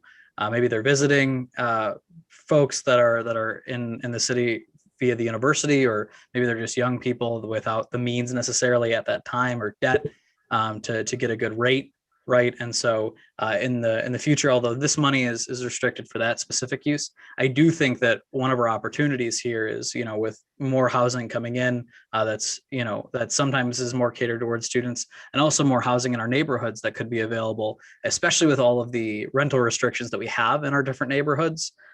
Those rental licenses are sparse, and maybe those could be used for some, type of program that, we help improve some of the projects to market that more to not necessarily students, but folks that work and live in the community that might not be able to afford to live in the community. So that's just my comment on overall program moving it forward. But for this specifically, I understand kind of all of the presentations outright. I think that some utilize the funds in a more spread out manner. We'd probably be able to affect more houses. And I think that's probably a good thing. I would agree that affordability is a huge aspect of this. And if down payment assistance or paying for repair costs that somebody might actually need to do if they purchase the home outright is something that we can help with, that's fairly effective. I'm not necessarily, I think I would need to hear a little bit more about offering cash for the rental license itself. I think that if we're going to be investing in this, we need to have a little bit of control over it. And we need to have, our own eyes just to make sure that things are happening fairly. And I'm also just cognizant of the fact that we're the ones approving the rental licenses, right? So we're approving it to buy it back. So, there's a little bit of a roundabout thing there, but I understand the concept. I just think that the control there is necessary, especially if we are talking about affordability as a big priority. Purchasing the house outright and then reselling later, I think that's a long-term thing that would accumulate probably like a house every couple of years, right? That we would be able to convert, and then we reinvest that money into the same thing. And that might be honestly an option if there aren't many, landlords that are willing to part with their properties at this point.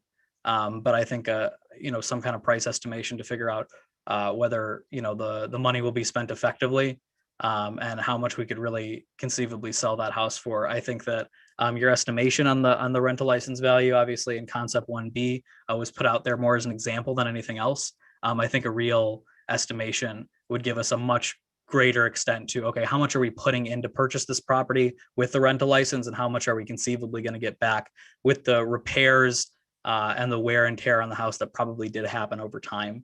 And that's kind of always my concern with this concept that's been floated in East Lansing a lot, is the amount of upfront investment for the return that we're going to get. And of course, the return is that these homes are going to be, purchased or occupied by, folks that need a place to live in East Lansing, might not be able to afford it, or just, not student rentals anymore in our neighborhoods. And I understand that, but making sure we're utilizing those funds in the best way. So I'd say that the purchasing it outright might be an option if there aren't many opportunities for landlords wanting to sell at this point. So that's kind of where my head's at on this specifically. Any other questions or stuff from other council members? Go ahead, Mayor Pro Tem. Yeah. One clarification question, sorry. Are you looking for guidance down one of these three paths, or are you envisioning a plan that would kind of apply one of these strategies to different situations if they were appropriate? Sure, that's a great question. And I would say as of today, it's the latter. I think we have to prepare the toolbox for all scenarios, and really until we start to walk down that path to see, what our landlords most interested in. There's some historic background to this program. And, you know, when the set aside really initially became available, and those initial few properties that were tried to undergo in the rental conversion. I think at that time you saw a lot of concept 1B, which is, you know, program partner acquires said property, relinquishes the license, puts in significant amount of upgrades, and then resells the home. And you know, whatever that gap is, was where the subsidy in essence filled. I think we're going to see, my gut tells me, a lot of that likely. But again, as Tom mentioned at the top, keeping flexibility on the table should a landlord or a home not need that level of investment come about, why not? Cool. That actually is great, because that's kind of what I was thinking, is that it would be best to not dedicate to one strategy, but to kind of, right. I imagine, you know, first of all, you're looking at a list of very limited properties, and I'm imagining that some of those properties are probably owned by the same companies. Yeah. And so you're gonna have a pretty limited number of options. So I think keeping flexibility is great. I guess I'm developing more questions. Sure. So that HOPE program, the down payment assistance program, what type of volume of assistance is, I mean, are we talking about like thousands of dollars or tens of thousands of dollars? So, you know, the HOPE program as it stands today, there's specific eligible neighborhoods. So it's not currently available for all of the city of East Lansing. And what it can bring, if you are a household under 80% of the area median income, you know, I'll give you, for a household size of 2, that is, the total household income is below $51,000 and change for that year. If that household size exists, and they can then find a house in one of those target neighborhoods and can get an accepted offer in it, they can then theoretically qualify for the HOPE down payment assistance, which can give them up to, you know, I believe $20,000 in down payment assistance with $5,000 for major mechanical repairs or code related repairs. So right now, those are the maximums in that pot. And that's a revolving door fund. You know, we haven't invested necessarily new dollars, or the city hasn't invested new dollars into that program. And we've been administering it solely based on the revolving door. So as homes sell in future, there's DPA still due back, you know, that's what funds the next one. Why I'm saying all of this is because, you know, we've been actively trying to find a HOPE client now for almost 8 months. And it's been difficult because a household size that's at or below that 80% of the area median income, and you look at the average sales price of a home in East Lansing, it is close to impossible with the current amount of HOPE funding maximum available for that household size to truly find a home affordable. You know, you're looking at people, we've run some scenarios with local mortgage lenders to say, what are those debt to income ratios? Who is that buyer? So we can maybe better market this story to people. You're looking at the people who could qualify if they have $0 to $500 in total debt outside of what their new mortgage payment. You know, I would ask everybody on this call, do you have $500 or less of monthly debt payments outside of your house payment? Probably not. I certainly don't. I have probably triple that when you take student loans, cars, cell phone, food, etc. And so we have to begin to ask yourself, how do you expect then a low income family to afford the same?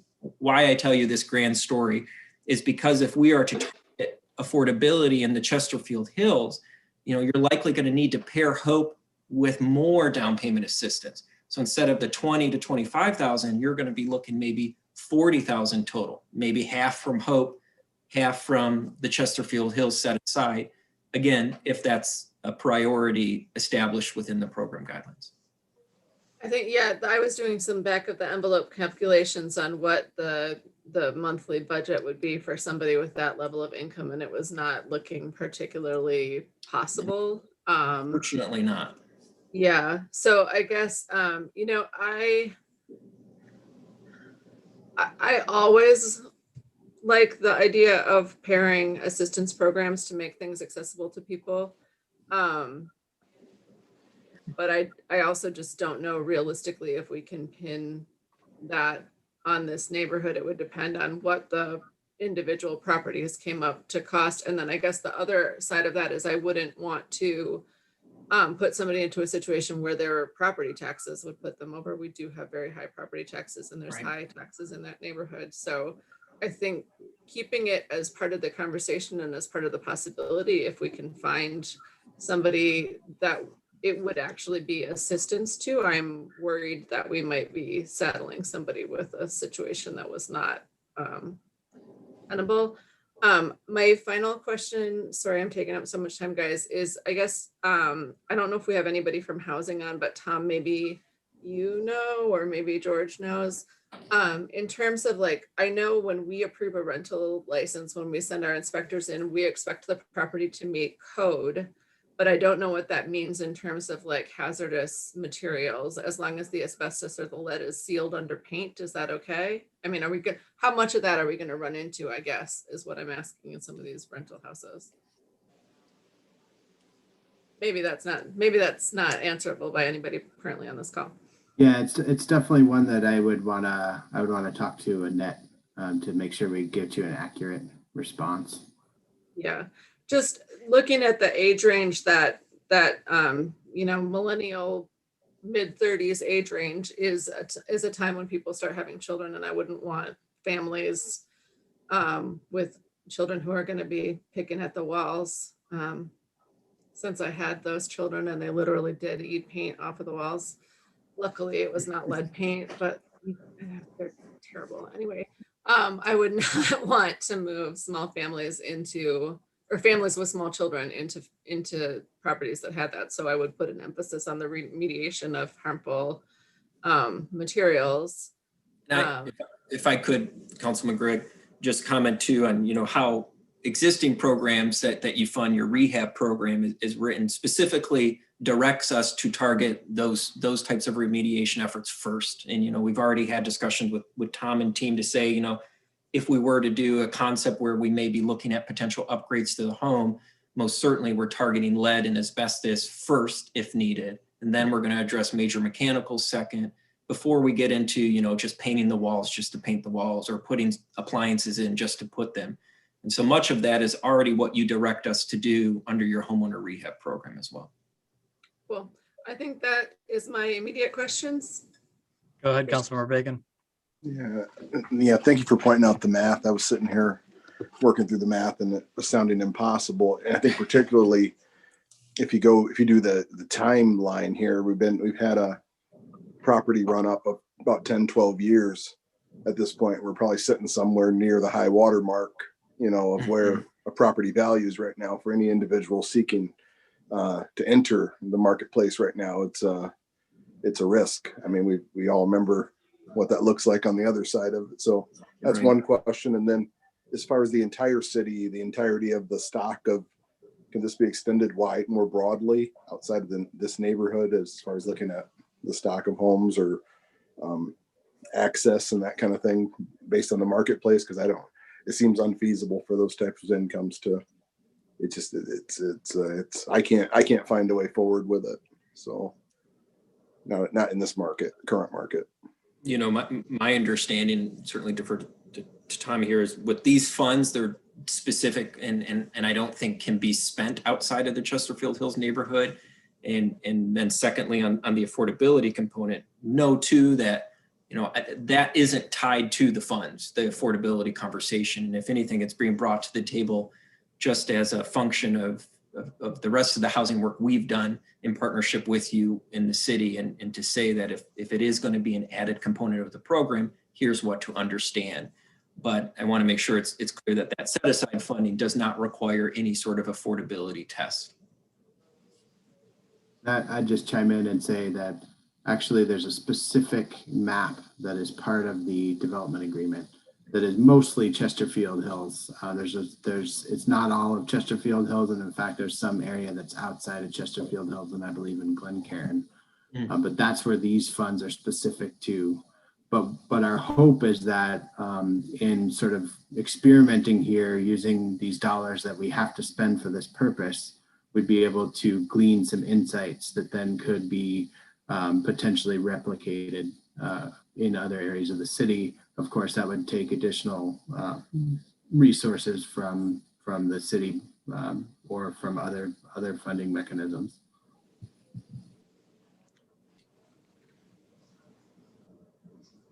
Any other council? Oh, go ahead, Councilmember Watson. So I just wanted to state again that I'm on CAP's board. And Raleigh, when you come, if you could mention it, I would really appreciate it.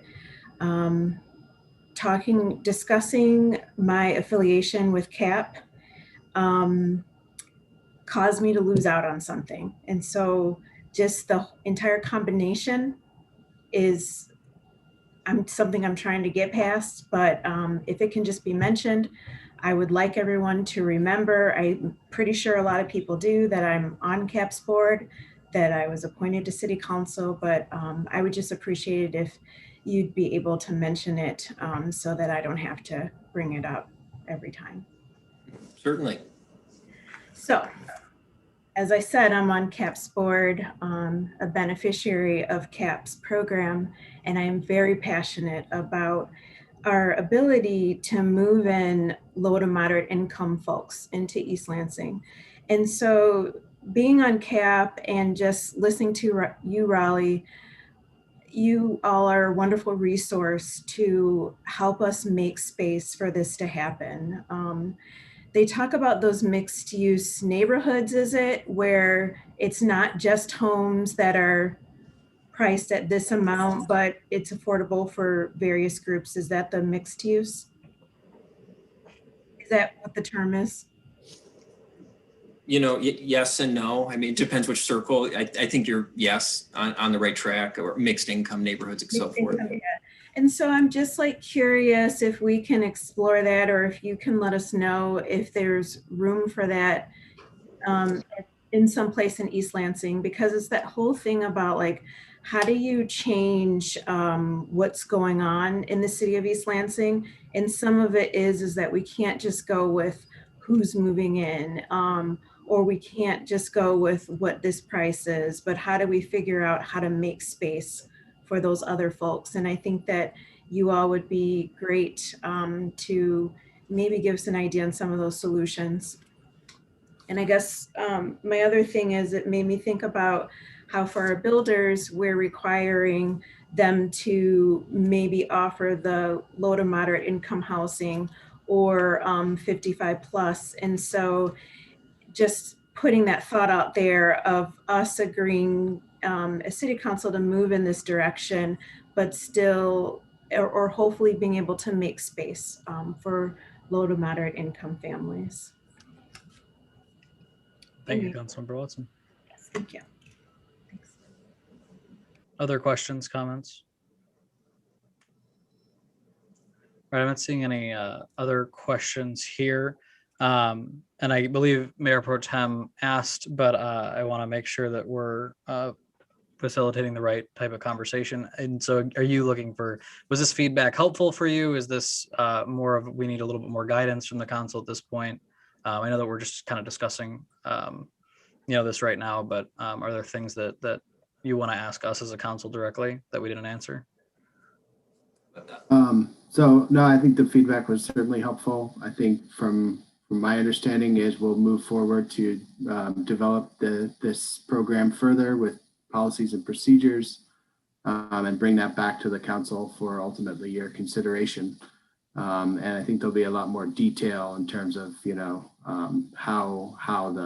how the program exactly works that you can review and decide if that's how you want it approved or to make some modifications at that point. Great. All right.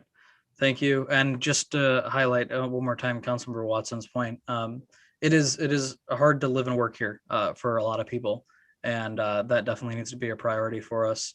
I think that this is a great city to live in for so many reasons, and a lot of people deserve that opportunity. And so that definitely needs to be at the forefront of this. And obviously there are some restrictions that, are put in place regarding this money, but for me personally, that's definitely a priority. So thanks. All right. Thank you very much, Raleigh, Emma, and Mr. Fehrenbach. At this point, I'm going to request that we take a, let's say, 10-minute break until 8:35. It is 8:25 right now. We will be back with our last two items on the agenda tonight. So we will see everybody back in about 10 minutes.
Alrighty. We got everybody back. And give some folks some time.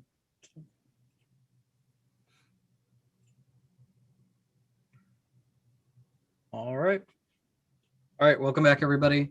Our next item on our agenda is the presentation of the 5-year forecast from the city's general fund, and Jill is with us to do so. Welcome, Jill. Well, Mayor, I'll just jump in quickly. Oh, yeah. Lead into it. Thank you. So we're pleased to be able to present our 5-year forecast to council tonight and our capital improvement program. We want to talk a little bit about how this fits into sort of the budget process. Obviously we started the budget conversation with council on January 12. We talked about priority-based budgeting. We looked at the range of programs and services we offered from different departments and what the costs were of those services.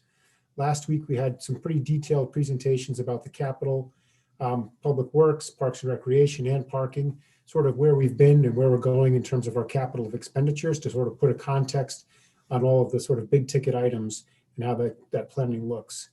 We want to talk a little bit about the 5-year forecast and how that looks in terms of the budget. The 5-year forecast is not the budget. The work of preparing the budget comes over the next 6 weeks. As we hear from council feedback from you, over the next 6 weeks, our department heads put together the budget, finance puts together. There's a lot of reconciling and sort of getting to a balanced budget, a budget that works in terms of use of fund balance, something that works that we can present to the council. That draft budget comes at the beginning of April. So right now what we have with the 5-year forecast, you think about it this way, that this is a sort of a big picture look at what the finances of the city look like now and into the future. It's sort of based in reality, but it is not all the specifics of a budget. That will come over the next 6 weeks to council, 6 to 7 weeks. So when we look at the year end, there is some good news here, and that's what I want to sort of highlight as well. When we look at our year end for the current fiscal year 21, we see some good news. Things are going to be ending quite a bit better than expected. And given this has been a very difficult and unpredictable year for COVID, that is great news. I think it's a testament to some very careful management by our directors that they have worked to control costs. We've worked to control costs in terms of personnel, in terms of work share, in terms of holding off expenses. And we've also had some, obviously some good fortune in terms of the federal government stepping in and providing assistance to cities. So we've had a lot of things go to the good. We've also had some things in terms of fees, in terms of parks and recreation, parking, enforcement, that have been much lower than expected due to the impact of COVID, obviously. So overall, I think we have some good news to share, but we're also looking for council's general direction at this point on if there are things you want to see more of or less of in terms of the budget. What does your feedback look like for us as we begin to put pen to paper? Obviously, for us, this is important part of the process is hearing council's feedback. When we look at the 5-year forecast, keep in mind that these are long-term estimates.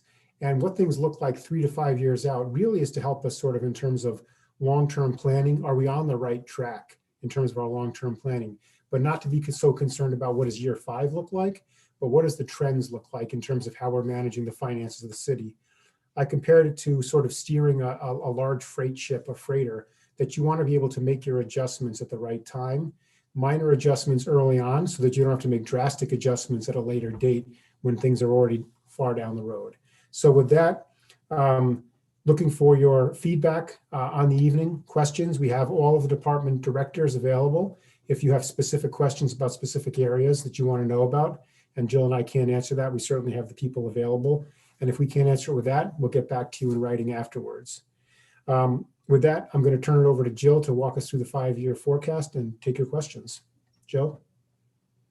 Thanks, George. Good evening, council. I am going to share my screen and kind of flip through the pages and be able to point at things along the way.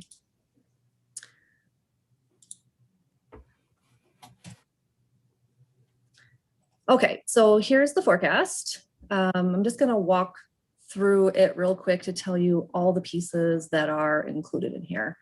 Obviously, table of contents.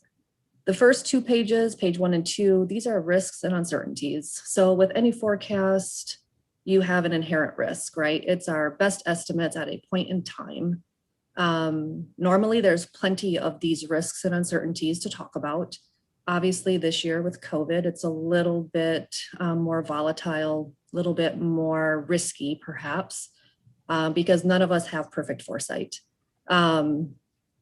At your leisure, you can read through some of this. Some of it's historical. Some of it is, something that follows us year after year as far as uncertainties. Moving on to pages 3, 4, 5, and 6. This is much longer than normal. This is my noteworthy section. So my goal here is to talk about significant changes year over year. Usually I try to highlight just areas that you're seeing significant changes. And due to COVID, we're having a lot of changes. So again, feel free to read through here. I am going to be talking about a lot of this as I go through my presentation tonight. Pages 7 through 9, this is very, very detailed assumptions of what CPI factors I'm applying or what other assumptions I'm applying to each line item. Page 10 is kind of the meat of the forecast. We will spend most of our time here tonight when I'm talking. I'm going to skip over that right now, and I'll go into more detail on the layout of this particular page later on. Pages 11 through 14 are the property tax value assessment forecast. We have our assessor, Dave Lee, here with us tonight, and he will be going through these pages in a little bit more detail in a few more minutes. And then finally, pages 15 through 19 are much more detailed level of what you see on that page 10. So if you're interested in what makes up the two pieces of the transfer from the income tax fund, you can come back to this page and see what those sections are and what that amount relates to. Or if you're interested in what makes up other intergovernmental revenues, you can look here. Similar on the last page, 19, this is the expenditure side. So if you're interested in what makes up other expenditures, you can come here and find more detail.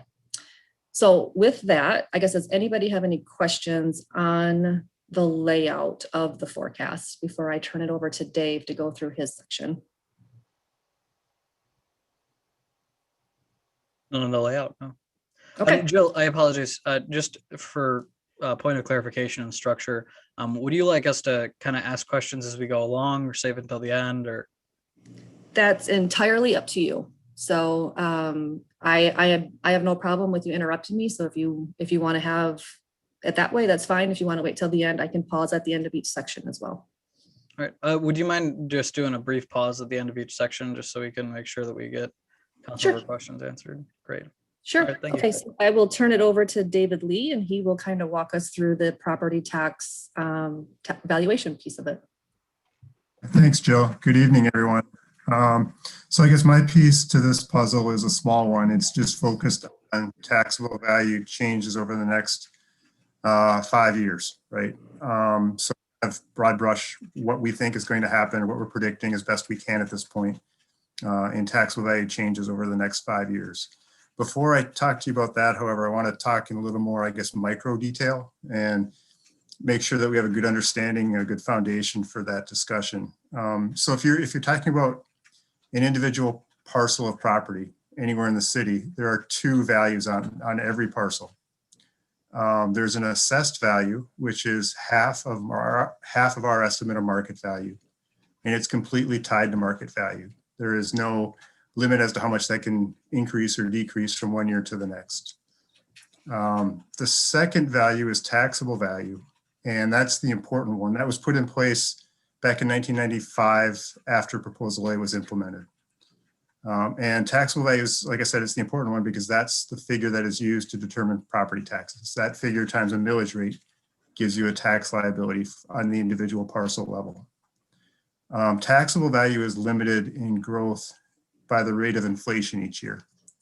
There are a couple exceptions to that, which I'll cover. But if someone continues to own their property and over time you have normal market circumstances, you see assessed value being tied to market value increasing faster than the rate of inflation, which limits the taxable value.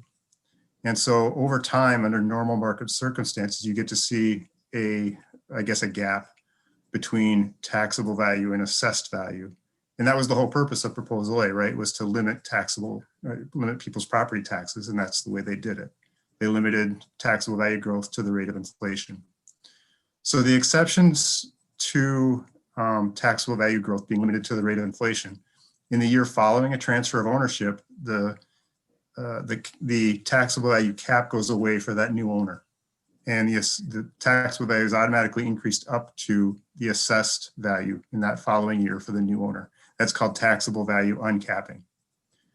The other way that taxable value doesn't increase by the rate of inflation is if, for instance, a particular property's stated or assessed value is calculated as, determined to be less than that taxable value. Then that assessed value becomes the taxable value for that property for that year. So if the assessed value, for whatever reason, if you see declining market circumstances and assessed values go down and they reach the level where they go beneath the taxable value, then you're going to have the assessed value be the taxable value, and the taxable value will drop. Okay, so with all that said, any questions on any of that before we have further discussion or conversation? Okay, let me go on then.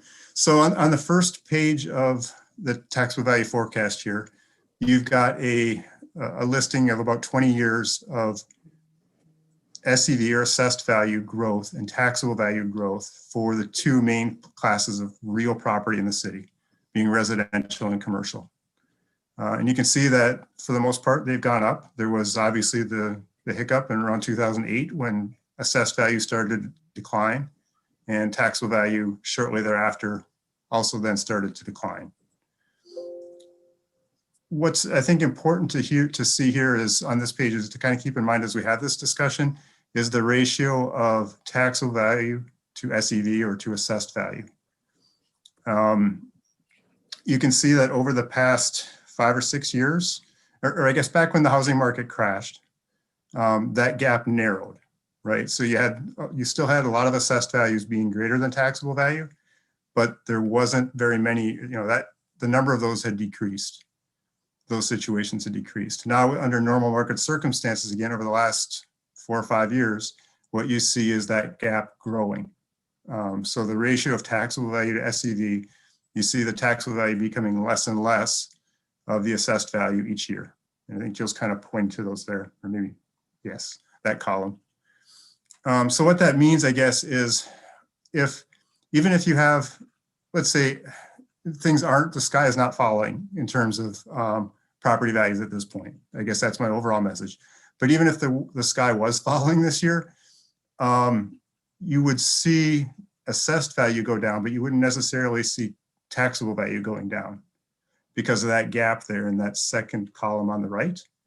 There's still a large number of properties whose assessed values are much greater than their taxable value. So even if their market value were to go down significantly, okay, the taxable value is still going to go up for a year or two. And that kind of drives the individual property owner insane, right? I mean, and I get it.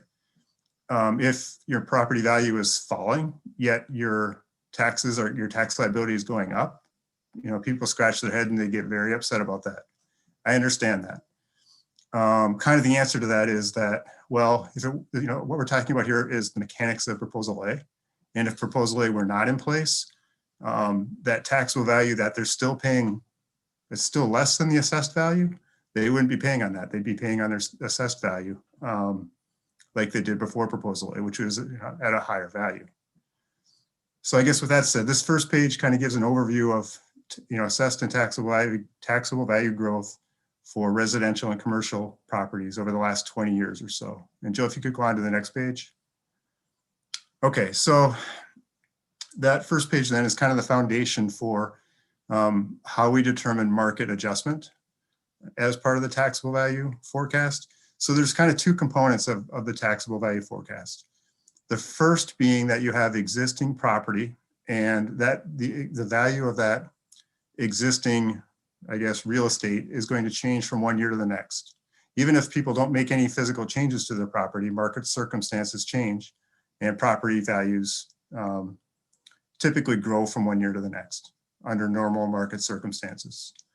So this page here, what we do is we try to make predictions about what those two classes of property are going to do in terms of their growth or decline, as the case might be. for a 5-year period. So what we've done here is we've projected an increase in taxable value change for the residential class of 2% for the next 2 years, and then 1.5% thereafter. And then commercial property, we've predicted an increase, a modest increase of 0.5% for the next 2 years, and then again, kind of more I guess normal circumstances, 1.5% in the years after that. Now, a couple things about this. I guess my crystal ball isn't any better than anyone else's, right? I mean, I think we have a pretty good handle on what's going to happen this year, and then we make our best estimate about what might happen in the future. But it's, you know, even in good times, we don't know what's going to happen for sure 2 or 3 years out. No one does. And now with COVID, obviously things are a lot more uncertain. So we do the best we can. We try to be conservative in these estimates. We don't want to be in a position where we're overstating the estimates of revenue, and then things come to pass and we don't get that revenue. That's not a good situation. So we try to be conservative here and understate things while still trying to be realistic if we can be. So let me talk to you a little bit about the impact of COVID, because it comes into play here. So what we've seen over the last several years up until COVID hit was a very strong residential market in the East Lansing submarket. That continued right through COVID, right to the present time, as that was kind of touched on in your last presentation, right? The supply of existing listings in the residential market is low, which means that demand is high, and that pushes price up. So I guess simple economics, right? And so we just continue to see that. This is not like back in 2008 when the housing market crashed. It was the housing market that, the crash in the housing market was kind of the trigger for the whole economic collapse. And we might see impacts from COVID in terms of people losing their jobs. I know people are hurting. I get that. I'm cognizant of that. But at the same time, that hasn't played its way through yet to the housing market, at least in our area. The housing market is still strong, just like it was prior to COVID. Now, the commercial sector, not quite as much, right? So you're seeing, the way I think of it is that the commercial sector is kind of broken up into 3 categories in East Lansing, and that would be apartments, multiple family dwellings, and office and retail. And so again, with I guess the current situation for apartments it's continued to be very strong. I have a hard time keeping up in values to what these things are selling for. So that's just kind of continued right through COVID. Now, obviously retail and office, that's a different story. So those 2 things kind of balance out. The increases from apartments in that sector of the commercial market is balanced out by the decline a little bit in terms of the retail sector and the office sector. And that's what we forecast here is basically a wash, a 0.5% increase for the next couple of years. And again, we don't know what's going to happen, but we're thinking that maybe in a couple of years, we'll be kind of going back in a normal direction. So I guess any questions on any of that before I continue on? Okay, Joe, if you could go to the next slide. Thanks. So this is remember the preceding slide, what we were talking about there was the estimated increase in value of existing property. This is the second part of the taxable value forecast where we try to see what projects are out there that we know about, where we're going to get new value for new construction. And then those projects are estimated out 5 years on this chart. And what we try to do here is what we do here is we do not include any projects that are in a tax capture district, a brownfield or the DDA, because that money won't flow through to, at least initially, to the city's budget, right, to the general fund. So we don't include those projects. So the hotel downtown, not included here. It's in the DDA. I guess you get the idea from that. You get the picture, I think. Joe, if you could go to the next slide. So then after the 13 projects that we've thought of that are in play and that will affect new construction values, we get a total for the new construction for each of the next 5 years. And then that is added to the, I guess, the projected growth in the existing properties to get the taxable value forecast calculations in the bottom boxes there. So generally it's still, even with COVID, it's still a pretty strong picture in terms of property value growth. There will certainly be some sectors of the real estate market in the city that will decline, right? That we will see a decrease in taxable value for. But for the most part, the decreases in assessed value, they don't reach significantly into the taxable value and cause those to also go down.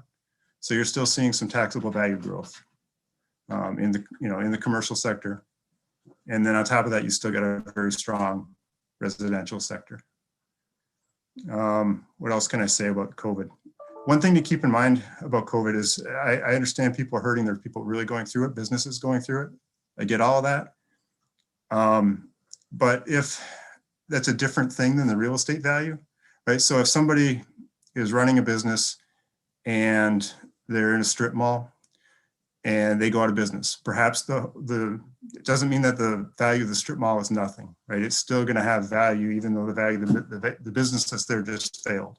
And that's awful that they failed. I'm not trying to make light of that or gloss over that, but that it'll affect the value of the real estate, but not in a kind of in a long-term or significant way, at least not yet.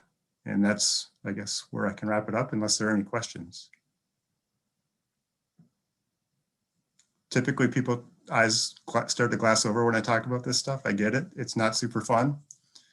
But any questions I'd be glad to address. Otherwise, I'll turn it back to Jill. Okay, thank you. Good. Oh, I'm sorry. I was just asking council members, please chime in. All right. Thank you very much. Thank you. Jill? Thanks, Dave. Okay, so as I said, I'm going to focus my presentation, or the meat of my presentation, I guess, here on page 10. I am going to try to zoom this in a little bit, maybe. Hopefully that makes it a little bit easier for people to see. I guess first, before I start going line by line, I probably should take a minute and just explain the layout here. So you can see the columns are our fiscal years. We start with last year's actual. Usually it's a really good piece of information to look at. With COVID, obviously fiscal year 20 was impacted. So fiscal year 20 isn't really a normal year. Then we have fiscal year 21's budget. This budget was pre-COVID, still does not have the impact of COVID in it. So fiscal year 21 is kind of the closest thing we have in these first few columns to what a normal year would look like. Then we have our fiscal year 21 expectation. So this is the directors going through and trying to assess where we think we're going to end the year. And we're showing that compared to the budget, as well as compared to the fiscal year 20's actual. Then we get into the actual forecasting model. So fiscal year 22, 23, 24, all the way out to 26. And then these percentages are here to help us see what the change is year over year. Top here is revenue. Green highlight is percentage of growth or decline in this revenue line item. The blue is our beginning fund balance. So you have your current resources, but we also have our fund balance. So if you put those two together, that gives us our total resources available. Then it goes into the expenditures. Again, green highlighting the growth or decline. And then the blue again is showing our ending fund balance. So total resources less expenditures leaves you with your ending fund balance. This percentage here, excuse me, shows the fund balance as a percent of operating expenditures. This is total fund balance, not unassigned fund balance, which is important because the policy adopted by council calls for 8 to 15% of our unassigned fund balance to be available, or our fund balance to be at 8 to 15%. So that is an important distinction. Unassigned basically means it's not earmarked for something else. And so I'll use Chesterfield dollars as an example. $300,000 came into the general fund in fiscal year 20. That money is earmarked for Chesterfield. So of the 6.3 million that we had at the end of fiscal year 20, we really only had closer to 6 million available to be used because that 300,000 can only be used for Chesterfield. So there is an important distinction here, but it gets pretty complicated to try to keep track of unassigned fund balance in the forecast. So we look at total fund balance. And then the very bottom shows the addition of or use of fund balance. With that, does anybody have questions on just how the layout is? Does everybody understand kind of what you're looking at? Okay. Okay, so now I'm going to jump into, whoops, I went too far. I'm going to jump into each line item. If I'm going too fast, tell me to slow down. If I'm going into too much detail, tell me to move on. I'm really here to help you understand what makes up each line item. And I could probably talk on and bore you all to sleep, but that's not my goal tonight. So I think the more detail, the better, Jill. Okay. Yeah, Okay. please do not. I think we're all.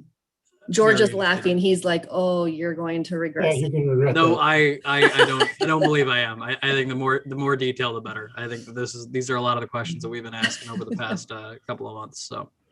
Okay, so I am going to try to focus all in the 20, 21, and 22 columns. I'm not really going to get into 23 through 26 because as you get out further, it's just harder to explain some of the variances, and a lot of it's just based on a CPI factor.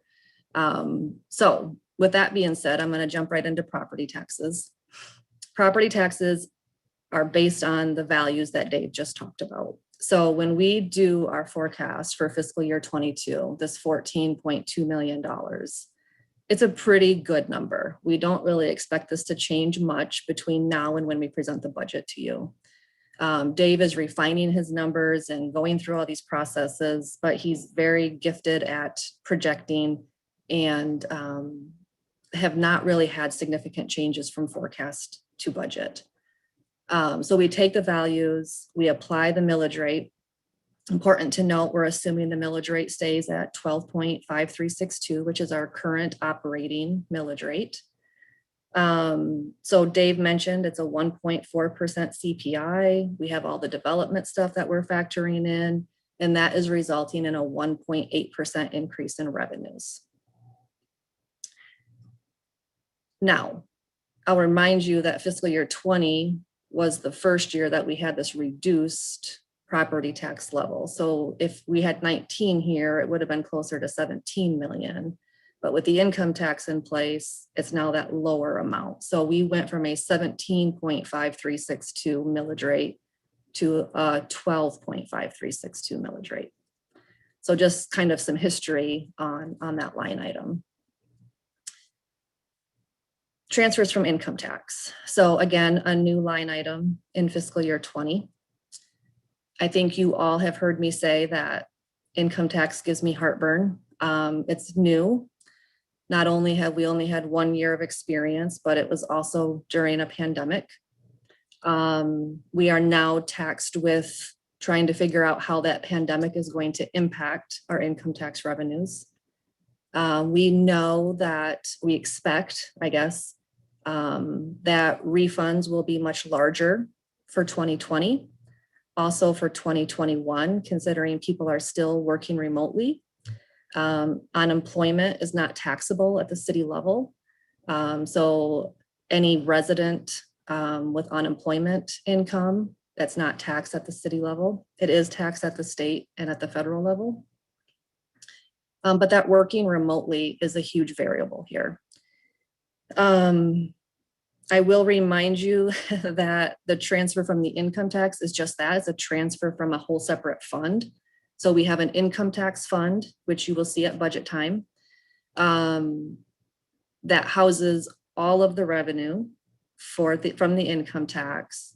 And it also houses the payment to MERS, the admin costs, And then it has these transfers out. So it transfers out to the general fund and then transfers out to streets, the CIP funds for capital and infrastructure work. So here, all you're seeing is the piece that's coming in to the general fund. The biggest piece is the transfer for the reimbursement of lower property taxes. So that's the first allocation after admin costs. Then the remaining amount gets allocated 60-20-20. So whenever I say it's allocated 60-20-20, I'm talking 60% pension, 20% public safety, and 20% infrastructure. So the 20% public safety comes into the general fund. Right.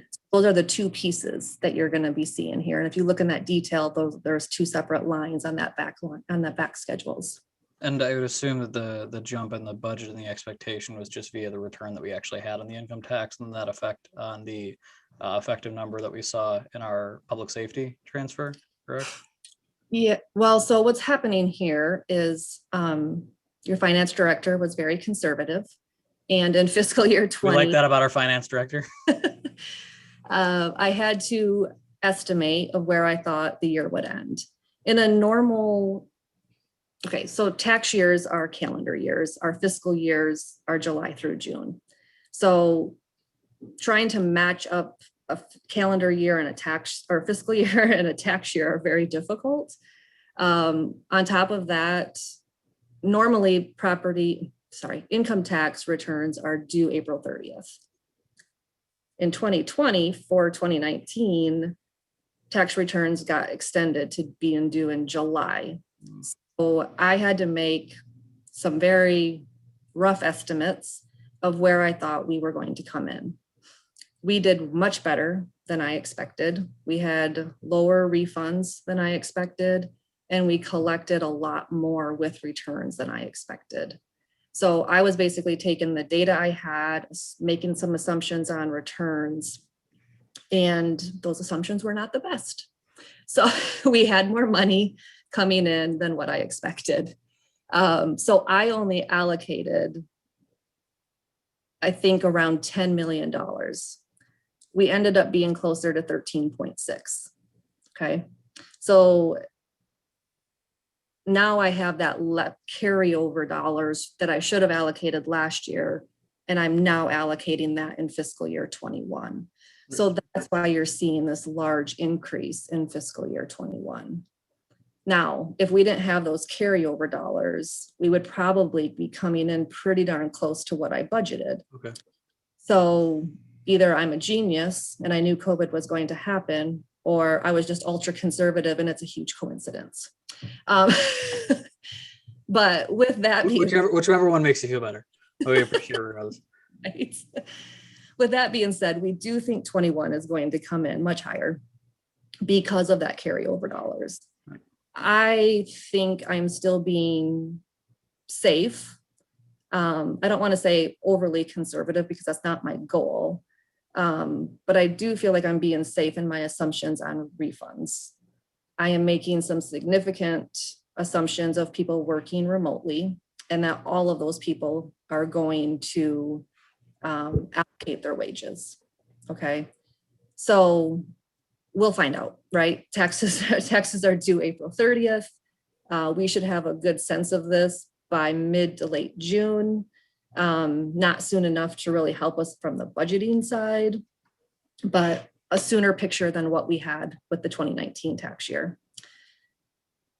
In fiscal year 22, I obviously am making big assumptions again. One of the largest assumptions I'm making is that people will be back to offices working by mid-year. That may be aggressive. You know, we may not see people back in the office by July 1. But that's what I went with, hoping that it was kind of a middle of the road, not too conservative and not too aggressive. So there is some risk in this number. But I'm also only applying like a 2.5% increase in income tax, just growth in people's income, which is lower than what the state outlook would say I should be applying. They're looking at more like a 3%. So like I said, I'm trying to project safely, but not too conservatively. But income tax definitely gives me a lot of heartburn. I do want to digress here for 1 second and just kind of give you some overall picture of income tax. So just for comparative purposes, like I said, 2019, we ended the year at 13.6 million, almost 13.7 net of refunds. Of course, people could still ask for a refund if they haven't done so. We also have just started doing some of our compliance efforts, meaning, looking for people who have not yet paid that should have paid. So these numbers are going to change, but I don't think it will be significant. In comparison, 2020 collections at the end of January. So for the 2020 tax year, as of January, this most recent January, we've collected $11.6 million.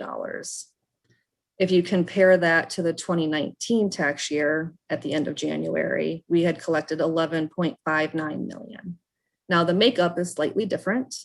We have less withholding, but more estimated payments.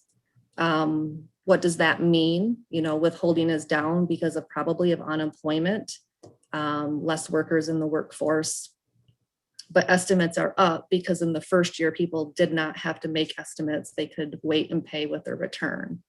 So I do expect return payments that come in with the returns to be less for 2020. So there's many, many moving parts, which is why I have a lot of anxiety and concern, as George would say, about the income tax. But I just, I feel good that our collections to date are comparable to the prior year. I feel like we have a little bit less risk than I maybe once thought. So I thought that was a good bit of information. The other thing I would like to point out is the governor recently came out with a budget recommendation for their fiscal year 22. That included $70 million to income tax municipalities. Of that 70 million, East Lansing is earmarked for 2.2 million. This forecast does not account for that. It does not include that. So just one point of clarification there. Of course, this is only the governor's recommendation and it still has to go through their budget process and through the legislature for approval. So I haven't decided if I will include that in the budget. I guess we'll see kind of what we're hearing from the state at that point. But I tend to exclude that from the budget and force us to, balance our budget without the unknowns. Now, of that 2.2 million, all of that would be allocated 60-20-20. So what does that mean for the general fund is if we get 2.2 million, there'd be an additional 440,000 coming into here. 60% of it would go to, excuse me, the pension, and the other 20%, the other 440 would go to infrastructure. Right. And then just as a note, I would recommend the same. That it is an unknown, and obviously I'm very appreciative of the governor's office proposed budget and highlighting this issue that's not just affecting our city, but a lot of other cities. But of course, that still has to go through the legislature. It is an unknown. And we're hoping that it's going to be a priority and obviously pushing on that. And when I received that call from the governor's office, it's a little bit of a sigh of relief, sure, but one that's obviously, as Jill would say, met with a little bit of anxiety because it is an unknown. But yeah, so I appreciate the effort and not including that, just so we can deal with the reality that might not occur, and we need to be okay if it doesn't. So. Okay, so that was kind of a big, long explanation about one line. I promise they all won't take that long. Okay, state shared revenue. This one might take a little long too. State shared revenue, fiscal year 20 was impacted because they eliminated our final statutory payment. So that meant we lost $256,000 of state revenue sharing in our fiscal year 20 year. What the state did is they allocated COVID dollars from the federal government in an amount of $398,000. Now, we had to use that only for COVID eligible expenditures, which we didn't have difficult time doing. But due to the timing of that, we actually had to record that in fiscal year 21. And it was no longer considered revenue sharing, it was considered a grant. So we lost 256,000 from this line, but we added 398,000 to this line. So a little bit confusing. I'm happy to answer any questions on that, but that's what happened in 20 and why that amount is lower than usual. 21's expectation, this is one of those areas that we had a lot of concern throughout the last year. When COVID first hit, the state thought we would have much lower sales tax. As the year progressed, they realized that people were spending a lot of money, still buying a lot of things. So whether that was the fact that people were at home and doing repairs and doing different things in their homes, whether it was the stimulus dollars, I don't really know what caused that increased spending or more level spending, but it's a good thing for us, right? So our most recent estimates from the state for state shared revenue is actually only 40,000 less than what we budgeted. So at one point, I thought we were going to be more like 250,000 under what we budgeted in fiscal year 21. So when the latest projections came out in January, I was very happy to see that it was now only 40,000 less than what we budgeted. One thing of bad news is in my forecast, I was assuming that we would see an additional increase in fiscal year 22. Again, back to the governor's budget, it's actually a small decline. So it's about 200,000 less than what I forecasted. So you'll see that change when we bring the budget to you. But like I said, this forecast is only as good as that moment in time, which was last week before the budget came out from the governor. So we'll adjust. Okay, let's see if there's anything else I need to touch on shared revenue. I don't think so. Jumping down to PA 289. So PA 289 is our fire protection money. We get money from the state to help cover the cost of fire services for certain tax exempt buildings within the city. So it's a formula that the state uses, and it's based on our actual fire department operating expenditures from our prior year. It takes the value of those eligible buildings and compares them to the value of eligible buildings in other places throughout the state. And then of course it has a factor of the amount of money that's available to allocate. So fiscal year 20 was actually the first year we saw this $3.2 million amount. Prior to fiscal year 20, we really were all over the board. Fiscal year 19, we only had $1.6 million come in on this line item. But they have committed, the state has committed to funding this fully, which means we should be more stable in this line item, and we have some hopefully less volatility here. So as our expenditures change in our fire department, we will see some fluctuations, but the other pieces should be pretty stable. We do get one payment a year. So we've already received the amount that's shown in the fiscal year 21 expectation, the $3,344,000. So that is 134,000 more than what we budgeted. It's a 4.3% increase over fiscal year 20. In the outer years, I believe I'm being conservative and only allowing for a 1% increase. Without a lot of history with this fully funding level, I don't really know what to expect year to year. Obviously, our expenditures are growing, but it's not necessarily a one-to-one correlation. Other intergovernmental revenue. This is a very small amount, and it's really made up of like 5 things. One of them is the reimbursement from the state for the judges' wages. So we pay our judges in the 54B district court, but the state reimburses us for those costs. It also includes some other court-related cost sharing or revenue sharing. And then it includes the small taxpayer loss reimbursement, which is a change that came in from the state. We had to stop businesses, personal property, if it's under a certain level. I'm going to say 80,000, and I might be incorrect, but I think it's 80,000. But if they're under that, they can file. 1,000, Jill, because I just had to file my waiver. And they can be exempt from personal property taxes. So when that happened, the state put in place this small taxpayer loss reimbursement.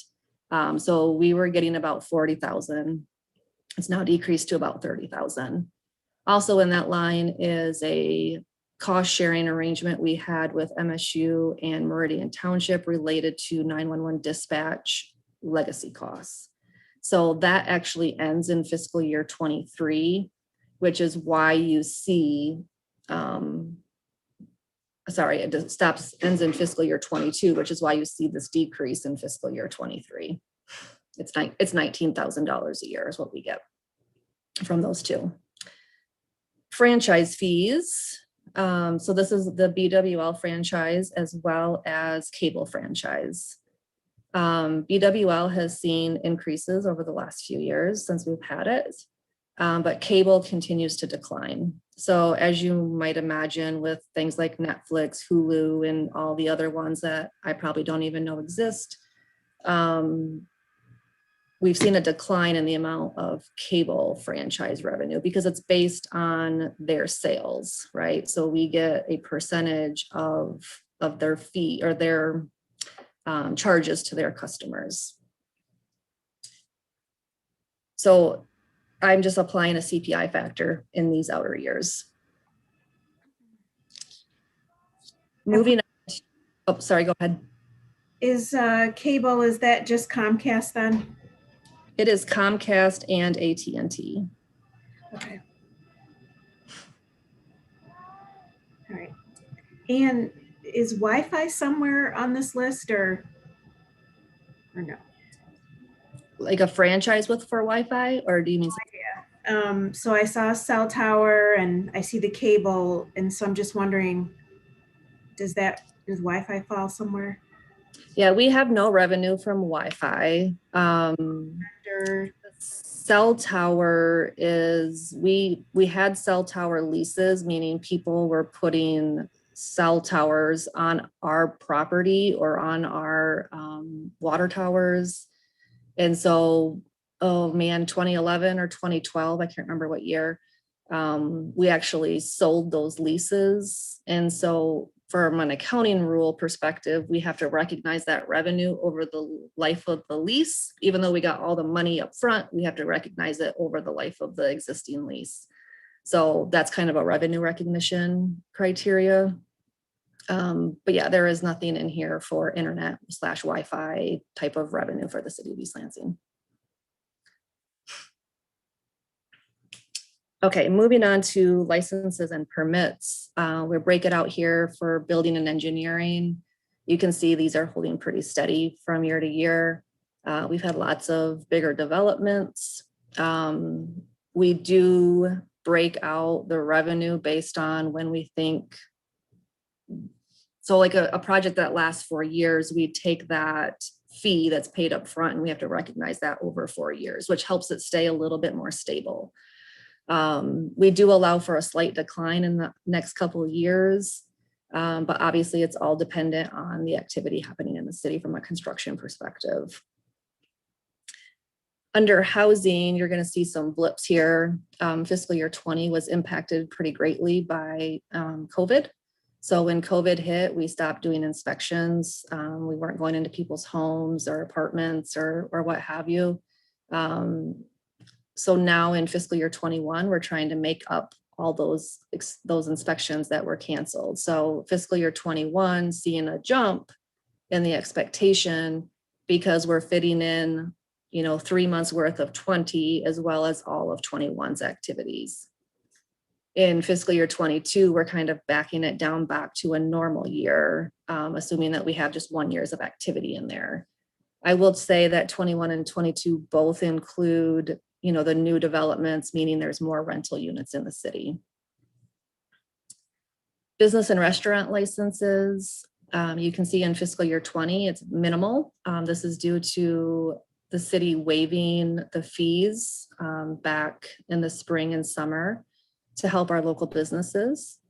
21 assumes that those fees are reinstated back in place and due by June 30th. And then outer years, it's pretty consistent. We haven't changed fees in this regard in a while. So I would expect that to remain constant. Fines and forfeitures. So this is an area we've talked about a lot and a place that everybody knows has been impacted by COVID. You can see in fiscal year 20, we have parking fines broke out separate from ordinance fines. What used to be about $1 million for each line item, we ended close to 785 for each of them in fiscal year 20. And then in 21, we're projecting that we're going to come in at 575 for parking fines and 400 for ordinance fines. Now in 22, this is one of those areas that is really hard to predict, right? So with lower activity, there's less enforcement that's needed. When will that activity come back? What is our new level of enforcement? There's lots of questions around these numbers. So I did assume that we saw some rebound in 22, and we'll continue to refine these if we can get better estimates or projections. But this is probably one of those areas in the budget that's going to be a risk, right? It could come in higher, it could come in lower. But yeah, we'll have more conversations about this, I'm sure, during the budget. All right, moving on to charges for services. So charges for services has a lot of different line items in it. It's a lot of different departments and a lot of different line items. Some of the bigger items are ambulance charges, court cost recovery fees. We have our shared services with Meridian Township. We share our assessor and we share our building inspectors.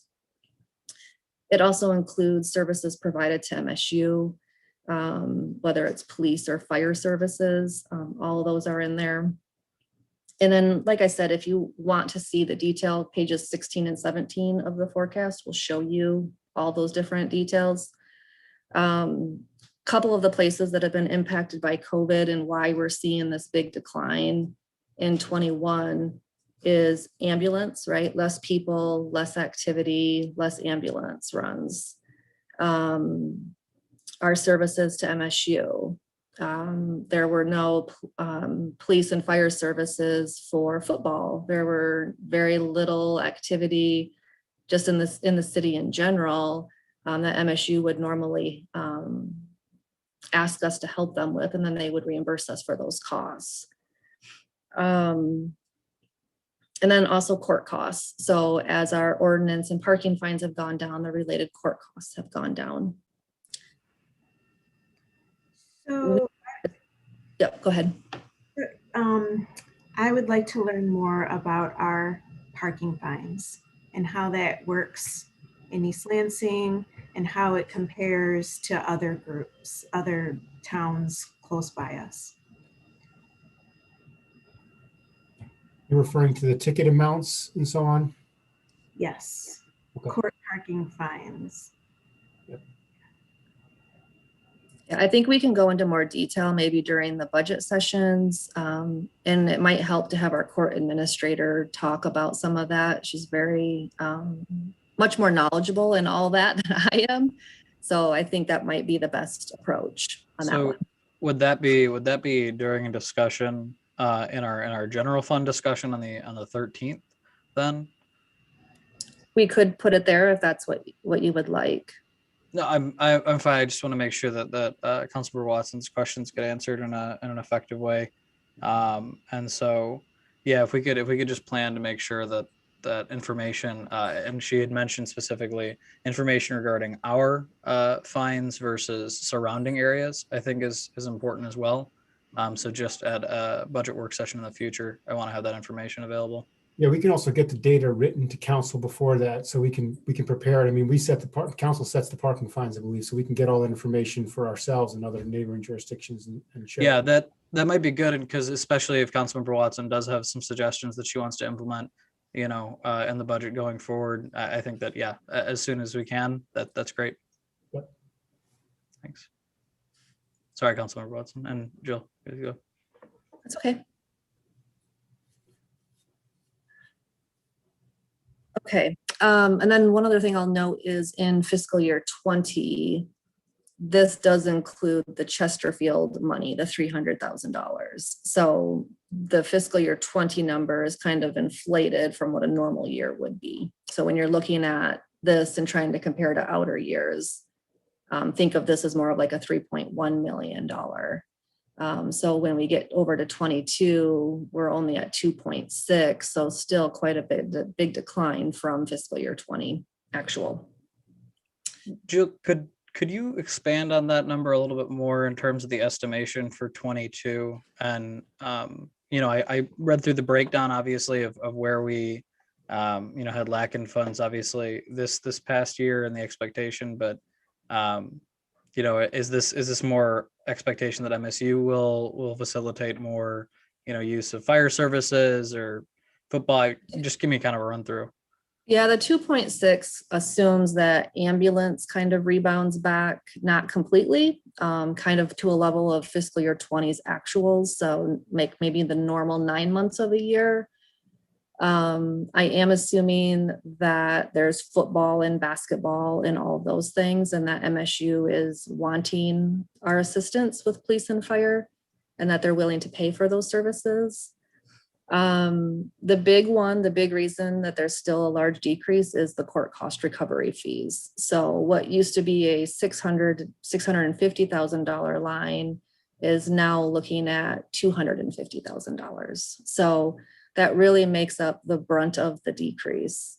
All the other ones, they're very modest or very similar from prior year. There's other little things like PBT revenue. There's the auction of impounded vehicles. These are all very, very small dollar amounts, but I'm assuming all of those rebound to normal levels. Of course, there's a huge risk in making that assumption, right? We don't know what's going to happen, and it's all going to be based on the activity in the city, but also just in the world in general. Yeah. So yeah, this is an area that definitely has some risk.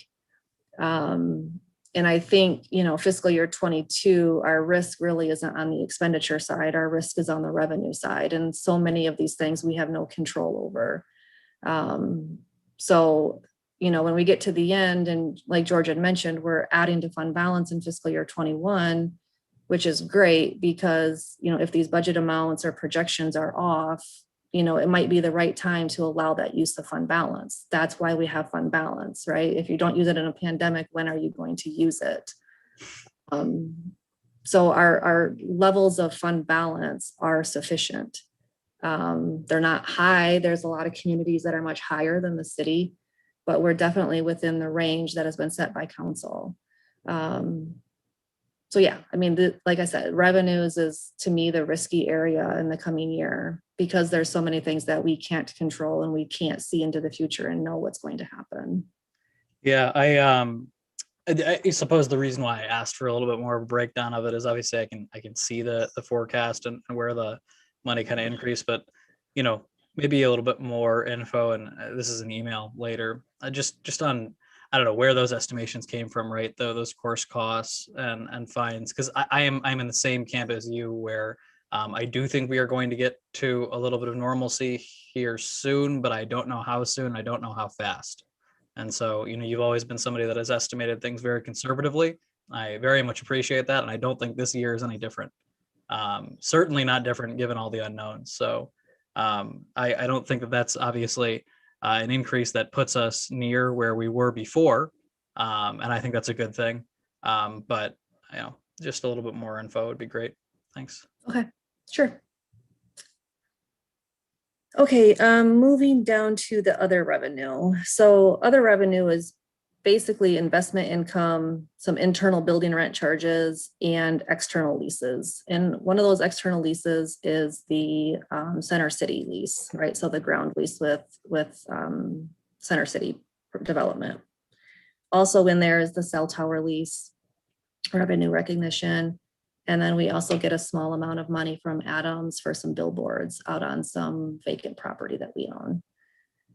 So the decrease you're seeing in 21 is really a function of investment income, right? So the market was great. We were earning some really good interest in my 15 years, probably the best interest we've seen. But now we have, interest rates at near zero. So as our investments have been called, we've had to reinvest at much lower rates, which is impacting our investment income. I think I'm conservative and leaving it pretty flat into the outer years. That's why you don't see it really grow much from 22 and out.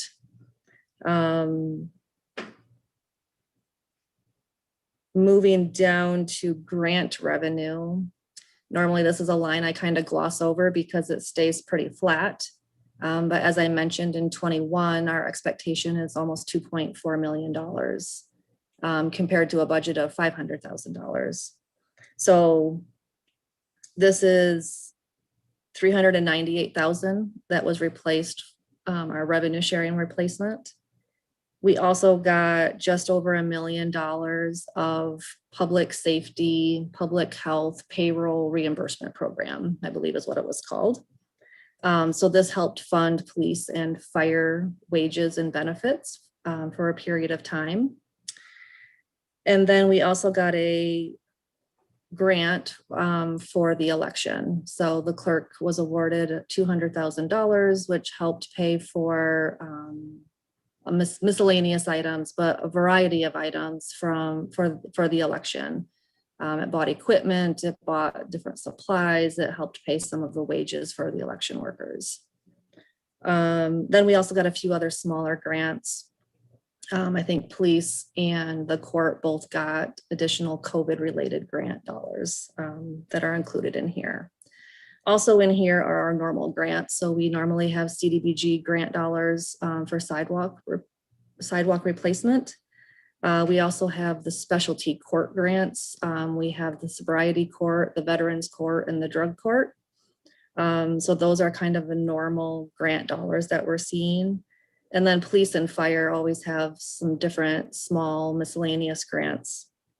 One other thing to note is fiscal years 21 through 23 include our fire staffing grant. It's called the SAFER grant. And so that is funding a portion of 3 firefighters for those 3 years. So you can see out in fiscal year 24, we see quite a significant decline in our grant dollars, and that's because that SAFER grant goes away. Okay, phew.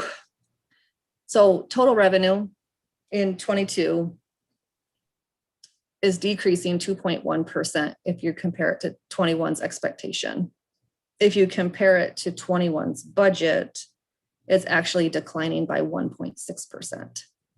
So, and then as you see in the outer years, 2.3%, 1.1%, so on.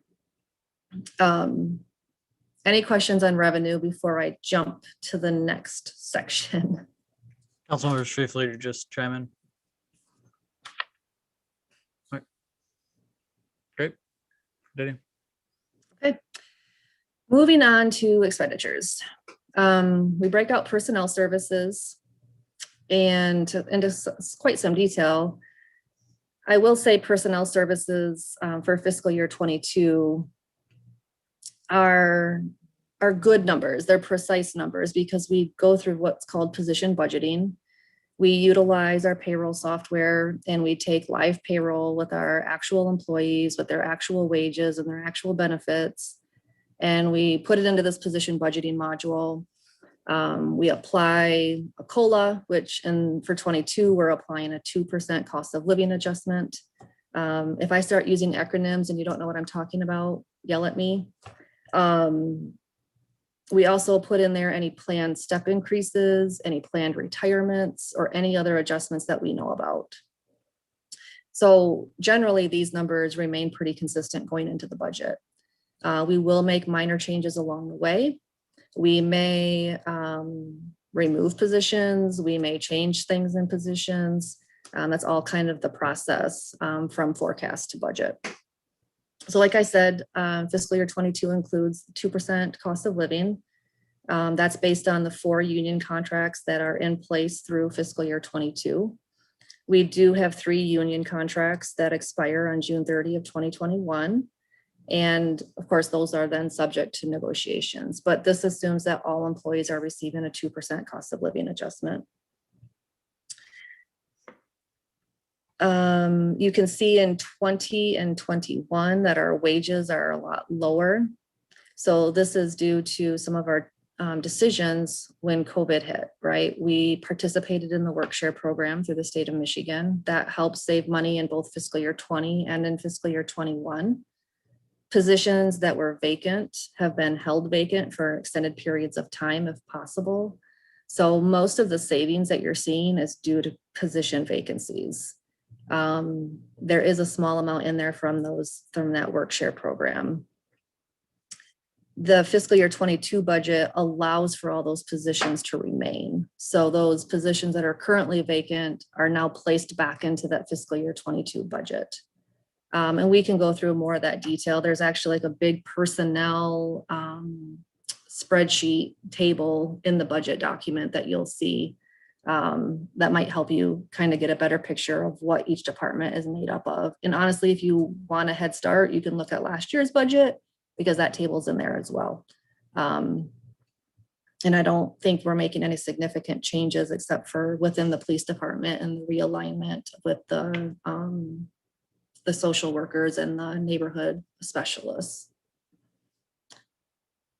Okay, let me see, what else do I need to talk about here? The outer years assume a 2% cost of living adjustment, so all outer years. And then we also allow for another 1%, which is why you see 3%. It's not cost of living, 2% is cost of living, 1% is allowing for step increases and other kinds of adjustments like that. So as I'm sure you all are aware, as employees come in, they don't start at the top end of their pay.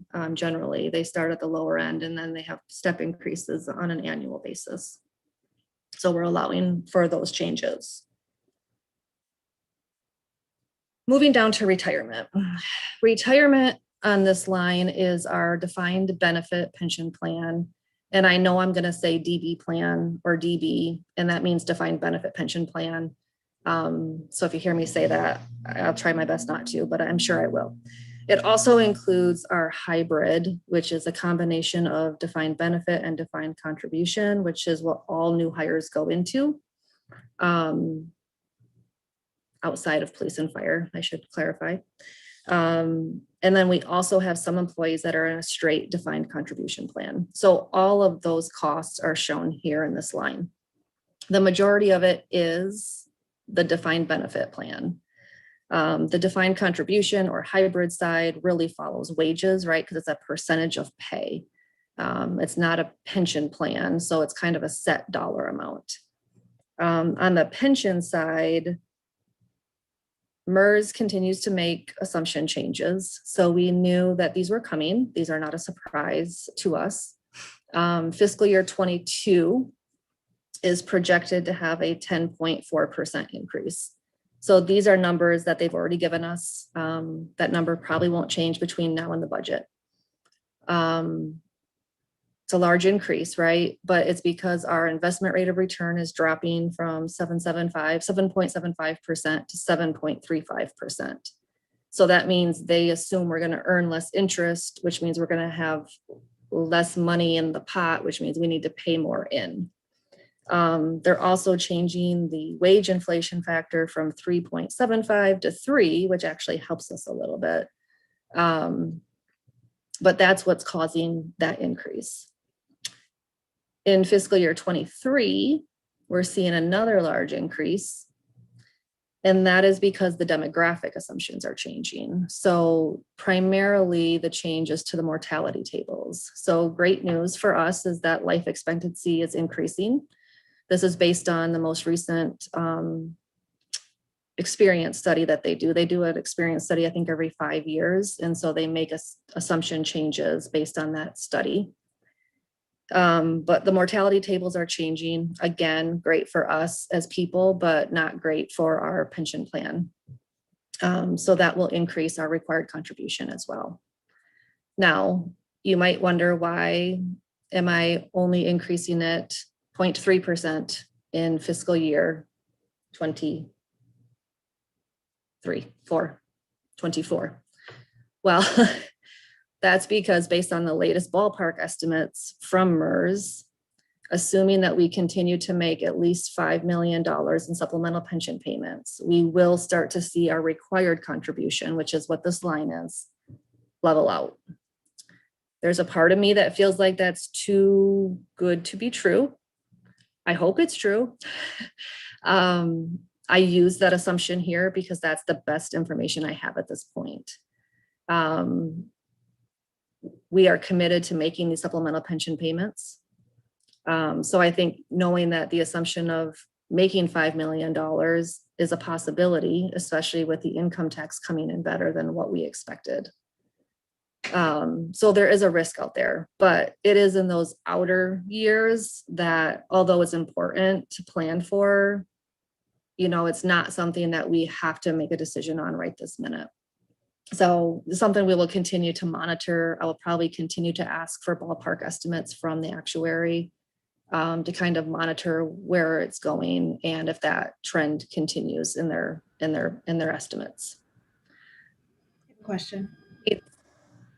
Did someone have a question? I'm sorry. Yes, I have a question. The mortality rates that you mentioned, is that zip code or is that a nationwide estimate? Actually, I think MERS is adjusting it based on government employees. Okay. So they found that government employees actually have a higher life expectancy than non-government employees. Okay. And which I find interesting. Yeah, I think it's interesting too. Sorry, they have any info on when hair gets grayer? We can all tell you that. So I was also wondering if you all have ever talked about, how the percentage increases work for people that make more money. But when you make less money, you don't make as much money with a percentage increase. And so sometimes people talk about solid dollar amounts to add to folks' income. And so I was just curious if you guys have ever talked about it or if it's anything, Jill, that you've ever heard of. Do you mean in relation to like a wage adjustment or in relation to retirement? Yeah, for wage increases. George, do you want to handle that one? I'm sorry, say it again, Dana, Councilmember Watson. So those percent increases work for folks that are making certain amounts of money. But then when you compare it to the people on the lower end, obviously their income's not increasing at that same pace as the other person. And so sometimes people talk about on the lower end, there being solid dollar amounts that are added to people's income as opposed to like the 2%. Yeah, I mean, it's a good point. When you look at compensation, you can move it two ways. You move it by the solid dollar amount, like you said, or by a percentage. The problem with the solid dollar amount is over time, it starts to cause compression. So the distance between the wages doesn't stay equal. But it's a compensation decision. I think the more common way to handle is with a percentage. I also think that when you get to all of our full-time positions, part-time positions, our regular status positions, we pay when you look at our pay and benefits and compensation, it's kind of a living wage plus. So hopefully I think that when we're giving percentages, it still provides people with an opportunity to make a good living. But of course it varies by position. Thank you. Okay, so that kind of leads me into that supplemental DB, defined benefit retirement line. So as I mentioned, the last few years, we have a contribution from the general fund to supplement what we thought the income tax fund was going to be able to make. So we assumed the income tax fund was going to be able to contribute around $2.5 million. Well, great news is, income tax performed better. We had budgeted in the general fund to contribute the money out of the general fund, and we continued to do that even though the income tax performed better. So in fiscal year 20, we actually contributed 3.1 million out of the general fund. And in fiscal year 21, we budgeted for and expect to contribute $2.5 million. Now, with knowing that the income tax is performing better, this is allowing us to decrease the general fund contribution to 1.5 and still maintain that $5 million supplemental pension payment. This is a big reason of why our forecast looks the way it does, right? If we were still applying pressure and saying we needed to contribute $2.5 million out of the general fund, this bottom line would be significantly different. I'm going to digress 1 second, and I want to show you guys one other chart that I have that I came across today. And this shows, can you guys all see this different chart that I pulled up? Yep. Okay. So this is basically showing our supplemental pension payments by year, right? So the bar or the row is the fiscal year. The colors represent a calendar year. Calendar year is important because our valuation is done on a calendar year. So, calendar year 17, we made $2 million contribution, but $1 million of it was in our fiscal year 17 and $1 million in 18. So you can see we were trying to use whatever dollars we could come up with prior to the income tax to help pay down our unfunded pension liability. So it kind of is all over the place because it really was what we could afford to do with the general fund dollars, what savings we had from the prior years, what we could fit into the budget. Now you jump into fiscal year 20, which is last year. And you can see that we made a significant contribution, right? So of this 3.7, 600 of it came from the income tax and 3.1 of it came from the general fund. And then we also made 1.8 million at the end of fiscal year 20, but calendar year 20, all out of the income tax. Now in fiscal year 21, which all of this happened in calendar year 20, we contributed $5.1 million as of December. And 3.6 of that came from the income tax fund and 1.5 came from the general fund. Now, we do expect to make the other $1 million out of the general fund before June 30th, but it will happen in calendar year 21. So I just thought this was a kind of a good picture to show the progress we've made, what the income tax has given us the ability to do. And, I think it's great news, also a little overwhelming that this is the amount, and I hope by us making these big, large amounts of additional payments that we really do start seeing that required contribution level out. That's the whole point of making these contributions. George, did you have something to add? I did, because you made it sound so haphazard and like happenstance.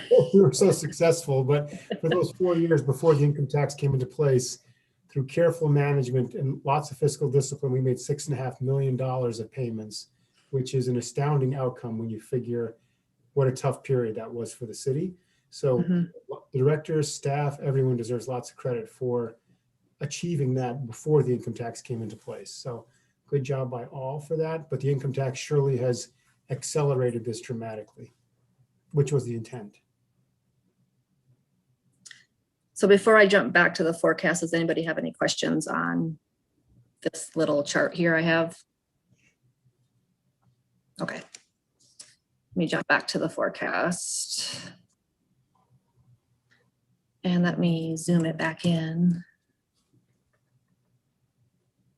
Okay, so that kind of brings us down to retiree health. So retiree health, we have the annual pay-as-you-go piece. which is this first line. This is our basically annual premiums that we pay for our retirees on our health plan. It could be those, what we call young retirees who are on the same plan as our actives, or it could be those that are on our Humana plan, meaning they're Medicare eligible. So as you can see, we are seeing not huge increases in fiscal year 21 or 22. Those are pretty well-known numbers at this point. Humana, which is our Medicare eligible plan, rates have actually declined in the last year. And then we've been able to maintain our McLaren rates. So we haven't seen large increases. In the outer years, I'm allowing for normal industry level increases, which are much higher, you know, we're closer to 5 and 6%. The next line is the supplemental retiree health. So gosh, I can't even remember, maybe pre-2000, maybe 2009 to 2013 or 14, we were making contributions to our OPEB trust. So we were putting money aside to address the unfunded OPEB, which means other post-employment benefits, which really to us is retiree healthcare. We were putting money into this trust to help fund that, that promise of healthcare. When the pension situation became worse, we kind of switched gears and started making those supplemental pension payments instead of putting money into the OPEB trust. Now, I will mention that since 2009, we've contributed 9.7 million into this OPEB trust. And as of today, the value of the trust was at 20.2 million. So we've seen some significant increases in there, which is great. We have not chose to utilize any of those dollars. And although 20 million is a lot of money, our total OPEB liability is 45 million. So we are not even halfway to that liability amount. So my recommendation would be to continue to make these supplemental pension or supplemental payments. And I'll explain why we have to make them in just a second, but not to utilize those. At some point when we get closer to the liability amount, it then makes sense to start using that for the pay-as-you-go piece. So we are allowed to take money out of that trust and use it for that pay-as-you-go piece, but it's not something I would recommend at this point in time. Now, why do we have to make a contribution and why is it 100,000? 100,000 is somewhat of an arbitrary number, but turns out to be a pretty good number once we realized what it meant for the city of East Lansing. When the state implemented Public Act 202, which has to do with underfunded pension and OPEB plans, it required for any employee who's promised healthcare hired after June 30, 2018, that the municipality must fund the normal cost of that promise. So we have police and fire employees who are hired after June 30 of 2018 who still have the promise of healthcare at retirement. Now that promise is much different than the legacy promise, I suppose, meaning that they have the promise of healthcare from retirement until they're Medicare eligible. So it's closer to a 10-year promise rather than a lifetime promise. So with our valuation of OPEB, we get what is called the normal cost of what that promise is. So we currently had, well, in 2020, we had 25 employees that fall into that category, and their normal cost was almost $44,000. So the 100,000 that we've been making since implementation of PA 202 has been more than sufficient. But at some point, depending on the number of new hires we have into police and fire, we may have to increase that above that $100,000 amount. But I think at this point, leaving 100,000 in the forecast is sufficient. Okay, health insurance for actives. I'm gonna kind of step back for 1 second and explain that the city utilizes an insurance fund. So some of our insurance we pay premiums for. Some of our insurance, we are self-insured. Some of our insurance is kind of a hybrid, meaning we have premiums, but there's also a self-insured portion. So this insurance fund kind of houses all of our insurance, premiums, self-insured cost, TPA costs, those types of things. The goal of the insurance fund is then to charge out to all of the departments what we call a manual premium to cover all of those costs. The last few years, our manual premiums have exceeded our costs. Seeing that trend, we are now going to discount our manual premium and try to line that back up, right? So if we don't want to build a large fund balance in our insurance fund, we need enough reserves there in case of our self-insured pieces go up that aren't expected, or we have an anomaly year. But we don't want it to just grow.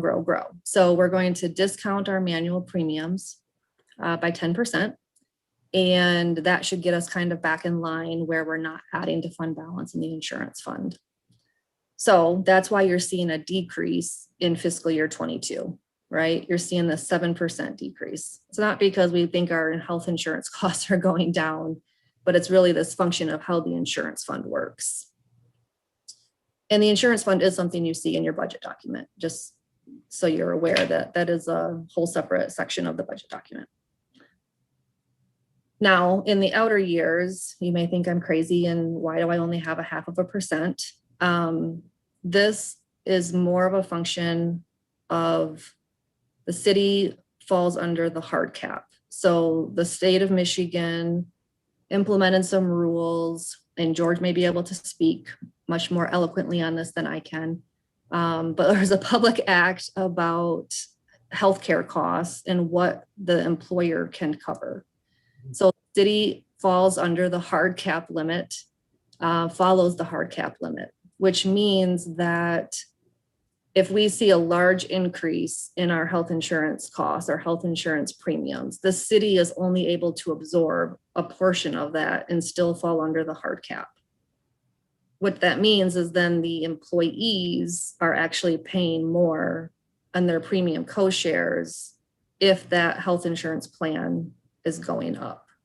So I think you all are aware that we have this health insurance task force, which combines management and unions to come up with what health plan we're going to have going forward. And it's not part of the negotiation bargaining package. So the reason I have such a low increase here is that hard cap limits do not go up much from year to year. So I'm only allowing for that piece that is going to be absorbed by the city.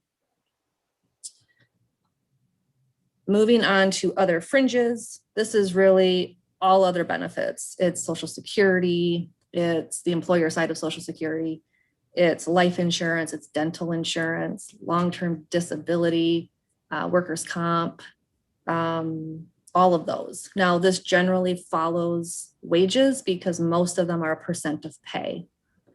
Some are flat amounts or flat premiums, but most of them are percentage of pay, which is why you kind of see it follow the wage trend. Okay, I'm going to stop at that. And if anybody has questions about personnel, I'll cover that before I move to these last few pieces. Okay, jumping to operating expenses.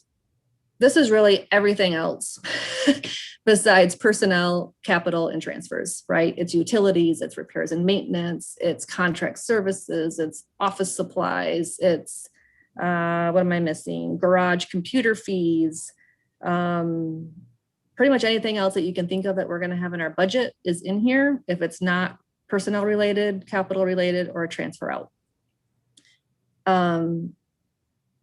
Real high level, you know, you can see that fiscal year 20 was very low. Basically, March 13th, all of us stopped spending money, right? We all were concerned about the budget. We were all concerned of what was going to happen. Many of us were working remotely. We weren't having contract services. We weren't doing projects. And the same kind of continued into fiscal year 21. So you can see we have a significant decrease from what we budgeted. So this is careful planning, right? Careful decisions when COVID struck of what are we going to eliminate from the budget to make sure that we survive this pandemic and don't put ourselves into a bad financial situation. For fiscal year 22, I'm being aggressive here and hoping that I can hold all of us to an amount less than what we even planned for 21. I think we all are committed to the financial health of the city. I think we're all trying to work as lean as we possibly can. And I think that's a good commitment, as George has mentioned, by all directors and all departments of the city. Not going to go into a lot more detail unless you have questions on that one. So even though there's a 4.4% increase in 22 from our 21 estimates, it's actually a 1.5% decrease from the current year budget. So that might be a little aggressive in what my expectation is of ourselves, but I think we can do that. The net indirect charges to other funds. So this is basically a way to recover costs for general government departments. So a general government department would be departments like human resources or finance or communications. So that's not, those departments aren't only supporting the general fund. We support water, we support sewer, parking, parks and rec, the library. So what we've done about 5 or 6 years ago is we did an indirect cost study allocation, and it helped us allocate those costs. So it's very detailed, very in depth. It's based on transactions. It's based on people's time spent. So it's a very good number. Now we've done one update in the last 5 or 6 years. And I would like to do another one, but we would want to wait until COVID goes away, right? So that we have what a normal year would look like. We don't want to base our allocation on an anomaly year. So we would want to wait maybe another year or two before we do an update. Now the increase is basically a function of me trying to adjust for the increase in people's budgets, right? We haven't had an increase in a couple of years, which means that the general fund is no longer getting the support from those other funds, which they should be giving. Sidewalks and capital outlay. This is all really capital outlay. Outer years, fiscal year 22 and outer years assume very minimal investment in sidewalk or capital outlay. The 21 amount that you're seeing under sidewalk program includes a large amount of CDBG dollars. So these are CDBG funded as well as general fund funded. But in 21, it's mostly CDBG dollars. And I think that was Elber Avenue project. The capital outlay in the last couple of years, 20 and 21, have been primarily focused for the fire department and the clerk for election items, election equipment. So the 150 is not a significant investment in capital. A lot of our capital is pushed off into that capital improvement fund, which we'll talk about in just a minute, and the transfers out. In addition, the income tax is also funding capital and infrastructure. So we have that investment coming from the income tax. Transfers out to other funds. So everybody knows Parks and Recreation was impacted by COVID, right? Shutdowns, closures, continued closures. In fiscal year 20, they did need a small amount of a subsidy to help them, end the year not in a deficit. In fiscal year 21, we are allowing in this forecast for an additional 400,000 above what we would have planned for them. So we planned 2.1, we're forecasting 2.5. Based on the latest estimates, that might be a little too low. They might need a little bit more. They might need a little bit less. So as we work with Parks and Rec for their year-end estimates and their 22 budget, we will have more precise numbers for this line. But right now, that's what I have in place. Now, fiscal year 22, I'm allowing for another 200,000 above what they would normally get to go to the Parks and Recreation Fund. We assume that 21 and 22 are impacted by closures, and both of them take into account the fact that we plan to have the aquatic center closed for this summer as well, which obviously crosses both fiscal years. The transfer to capital improvement funds, you can see a decline in fiscal year 22 from the 528 to the 338. So this is primarily our investment in facilities or infrastructure. The last couple of years, we've contributed more between 450 and 550 to capital and infrastructure. But we're projecting to only transfer 250,000. Now, again, this is something that could change between now and the budget. That 250 is just a placeholder. It's not based on any planned projects, at least at forecast time. I know that there's a whole list of projects that need to be done. But we're also trying to utilize income tax dollars on some of those eligible projects that we can use income tax dollars for. Also included in this line is the subsidy for the Avondale Square project. So we have some debt outstanding for Avondale Square. Majority of that is paid for with the TIF plan, the tax increment financing plan, but that doesn't cover all of it. So the general fund has been subsidizing that debt payment. And then all the others is seniors, debt, art festival, public art, and garage. They are not significant dollar amounts, and I'm not going to go into detail unless you guys have some questions on that. So I will stop at this point and answer any more questions about expenditures before I kind of wrap up this bottom section for you. Anybody have any questions that they'd like to ask? To be clear, are we going over the next well, I know the person went over those other pages, but are we going over each line item for the next few pages? No. Okay. If you have a specific question, I'm happy to answer, but that was not my plan. Oh, yeah, it's not my plan either. So my question was the liquor license fees and the arcade fees. Okay.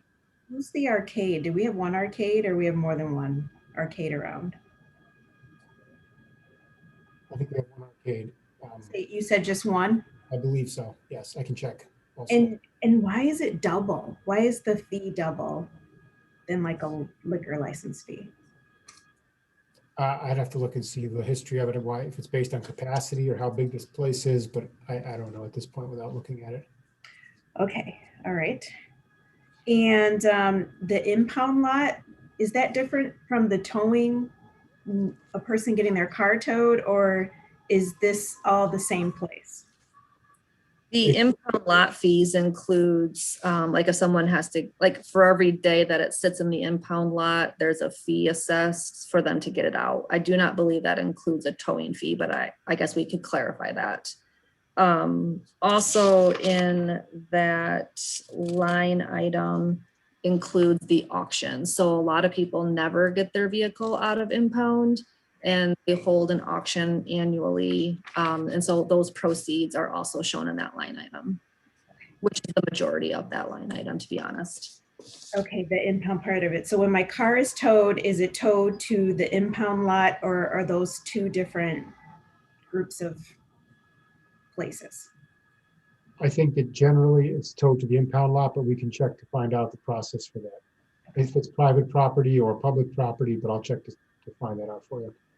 Okay, and my last question was, are the marijuana businesses listed somewhere? I mean, in terms of the license fees that we receive? Yeah. Well, we probably have a listing from the license perspective I can get you if you want to see that. But they're not on there like restaurants are, or liquor licenses. There is a separate line item. Because it's a state's provided fee, right, for license year for a marijuana establishment provided by the state, right? Okay. I believe it's included in the planning services charges for services line. So page 17. Okay. Thanks.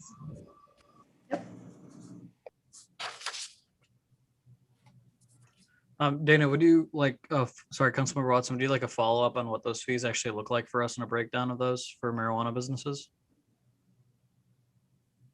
Yeah, I definitely want to know what our future looks like with the businesses now and where they fall into place or how they fall into place with us. Great. Could we just make sure that we have that information to Councilmember Watson, just on the specific fees that we get from our marijuana businesses? Great. Thanks. All right, Jill, continue. Unless other Okay. council members have. Doesn't look like it. Go. Okay, so the only other thing I'll say, I guess, is, you can see the bottom line for expenditure growth. The 22 amount is only 0.1% over what our 21 estimates are. And if you compare it to the 21 budget, it's actually a decrease of 1.2%. So I think overall it's a pretty good picture. There's a gap of 186,000. Obviously that number is changing every day as we learn more information. For example, the state shared revenue is changing.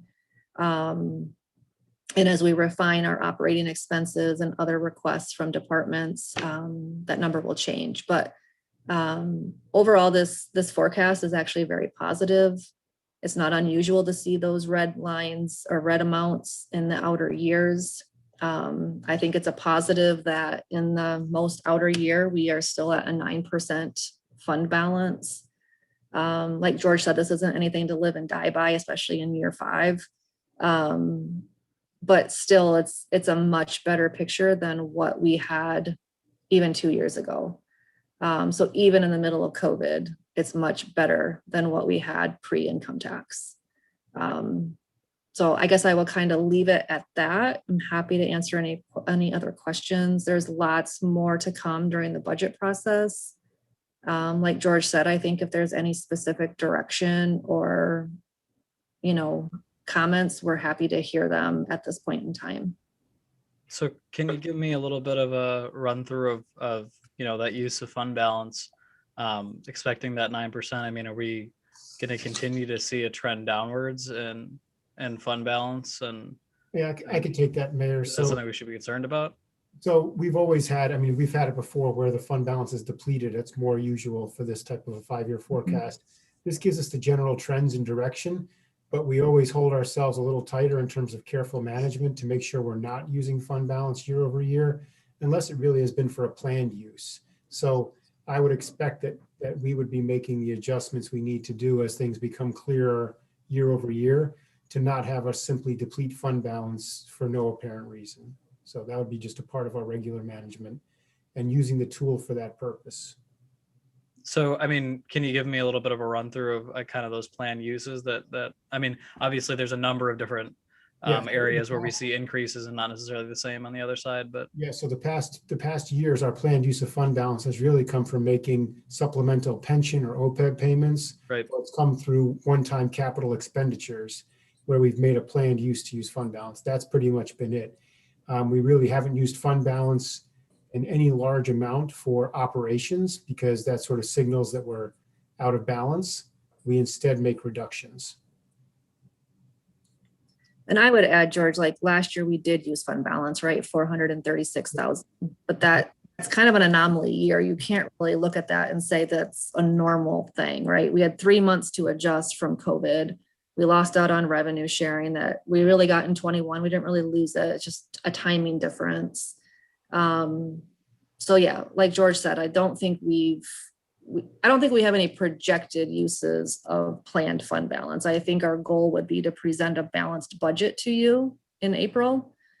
The one caveat I guess I have is if this Chesterfield plan moves forward, right? The plan would be to use the $300,000 that we got in fiscal year 20. So if we plan to use 100,000 of that in 1 year, we would want to say we're using fund balance in that year. Right. That makes sense.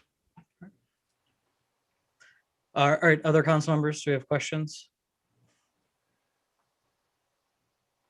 All right, can you, Jill? Or was this where you wanted to? Yep, I'm good. I think I've talked long enough. All right, so I just want to make it very aware. Council members, feel free to review this document a little bit more. Send questions to the city manager. Jill, she just doesn't have enough to do, definitely. But as we go forward, we're looking at our budget sessions, budget work sessions beginning Tuesday, April 13th, with our general overview, general fund, income tax fund.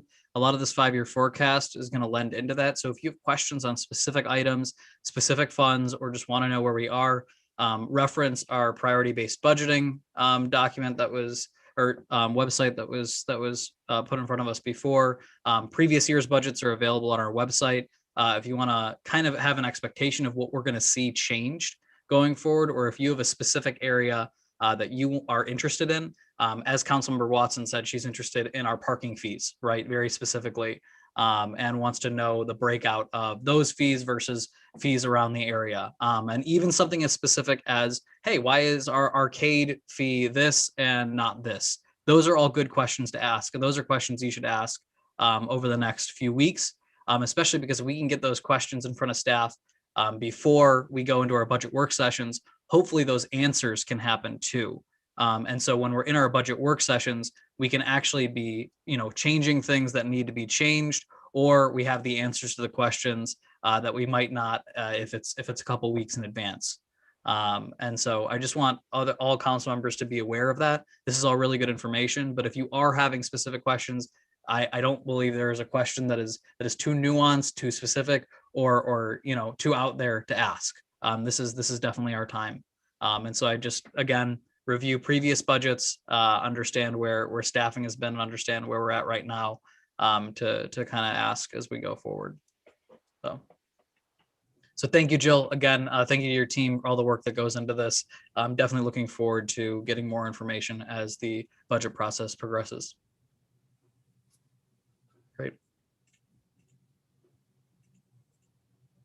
And then I believe our next item is our capital improvement overview. This is going to be done by Mr. Fehrenbach, but I'll hand it over to the city manager beforehand. I'm just going to jump over to Tom. It's getting late, and I know that hopefully we can just wrap it up pretty quickly with the information here. Tom? Yep. So thank you. The capital improvement program is required by state law to be updated annually. It's intended to provide a general order of priority for city acquisition or construction projects planned over the course of the next 6 years. It's considered a best practice in terms of guiding the development and maintenance of necessary public improvements within a framework of sound planning and responsible fiscal management. Programming the improvements is intended to help coordinate projects and seek any grant funding that may exist.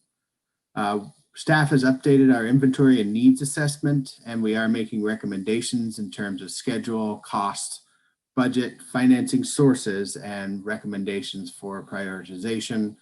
We've also included a long-term debt analysis that lays out our current debt obligations and the various funding sources based on projects completed. We do expect to largely present these items and seek council input on April 20th, as well as during our individual departmental conversations with council on the 20th of April, the 27th of April, and May 11th. Ultimately, we will be seeking your approval on the program on May 25th as a separate action item from the budget. So the CIP, although it doesn't authorize expenses, that's done through the budget process, it does give us a picture of the expenses that do need to be addressed. And as you look through the document, you'll see it's laid out by asset, city hall, library, fire station, etc., and then by category of need, such as mechanical, technological, etc. This year, just wanted to note that we did add an income tax column in terms of sources of funds for the capital improvement projects. It is still a work in progress for fiscal year 22 in terms of earmarking the funds specifically from that source. So we expect to sharpen our estimates as we work through the budget process. You did receive last week a highlight of what's included here from staff. And again, we will be discussing this more in terms of individual department conversations in April and May, but we are available tonight if you have any questions. Thank you.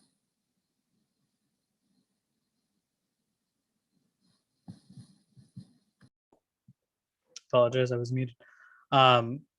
So does any council member have any specific items that we want to go over, or Mr. Fehrenbach, I didn't know if you had specific things that you wanted to go over in 2022 proposed, but there are a number of items here. Go ahead, City Manager. Yeah, I was just going to mention that the presentations last week were to provide more of the rounding out of this, and not just to hand you a spreadsheet, but to do the presentations and actually show you the projects and what the direction was.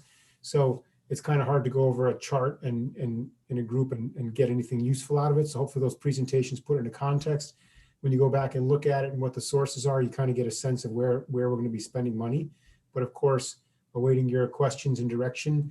As Tom said, there'll be several more opportunities to discuss this. If there's any areas you want to look at over the coming month, sooner than that budget discussion, we're happy to bring that information and talk about any specific areas of interest or concern anytime between now and then.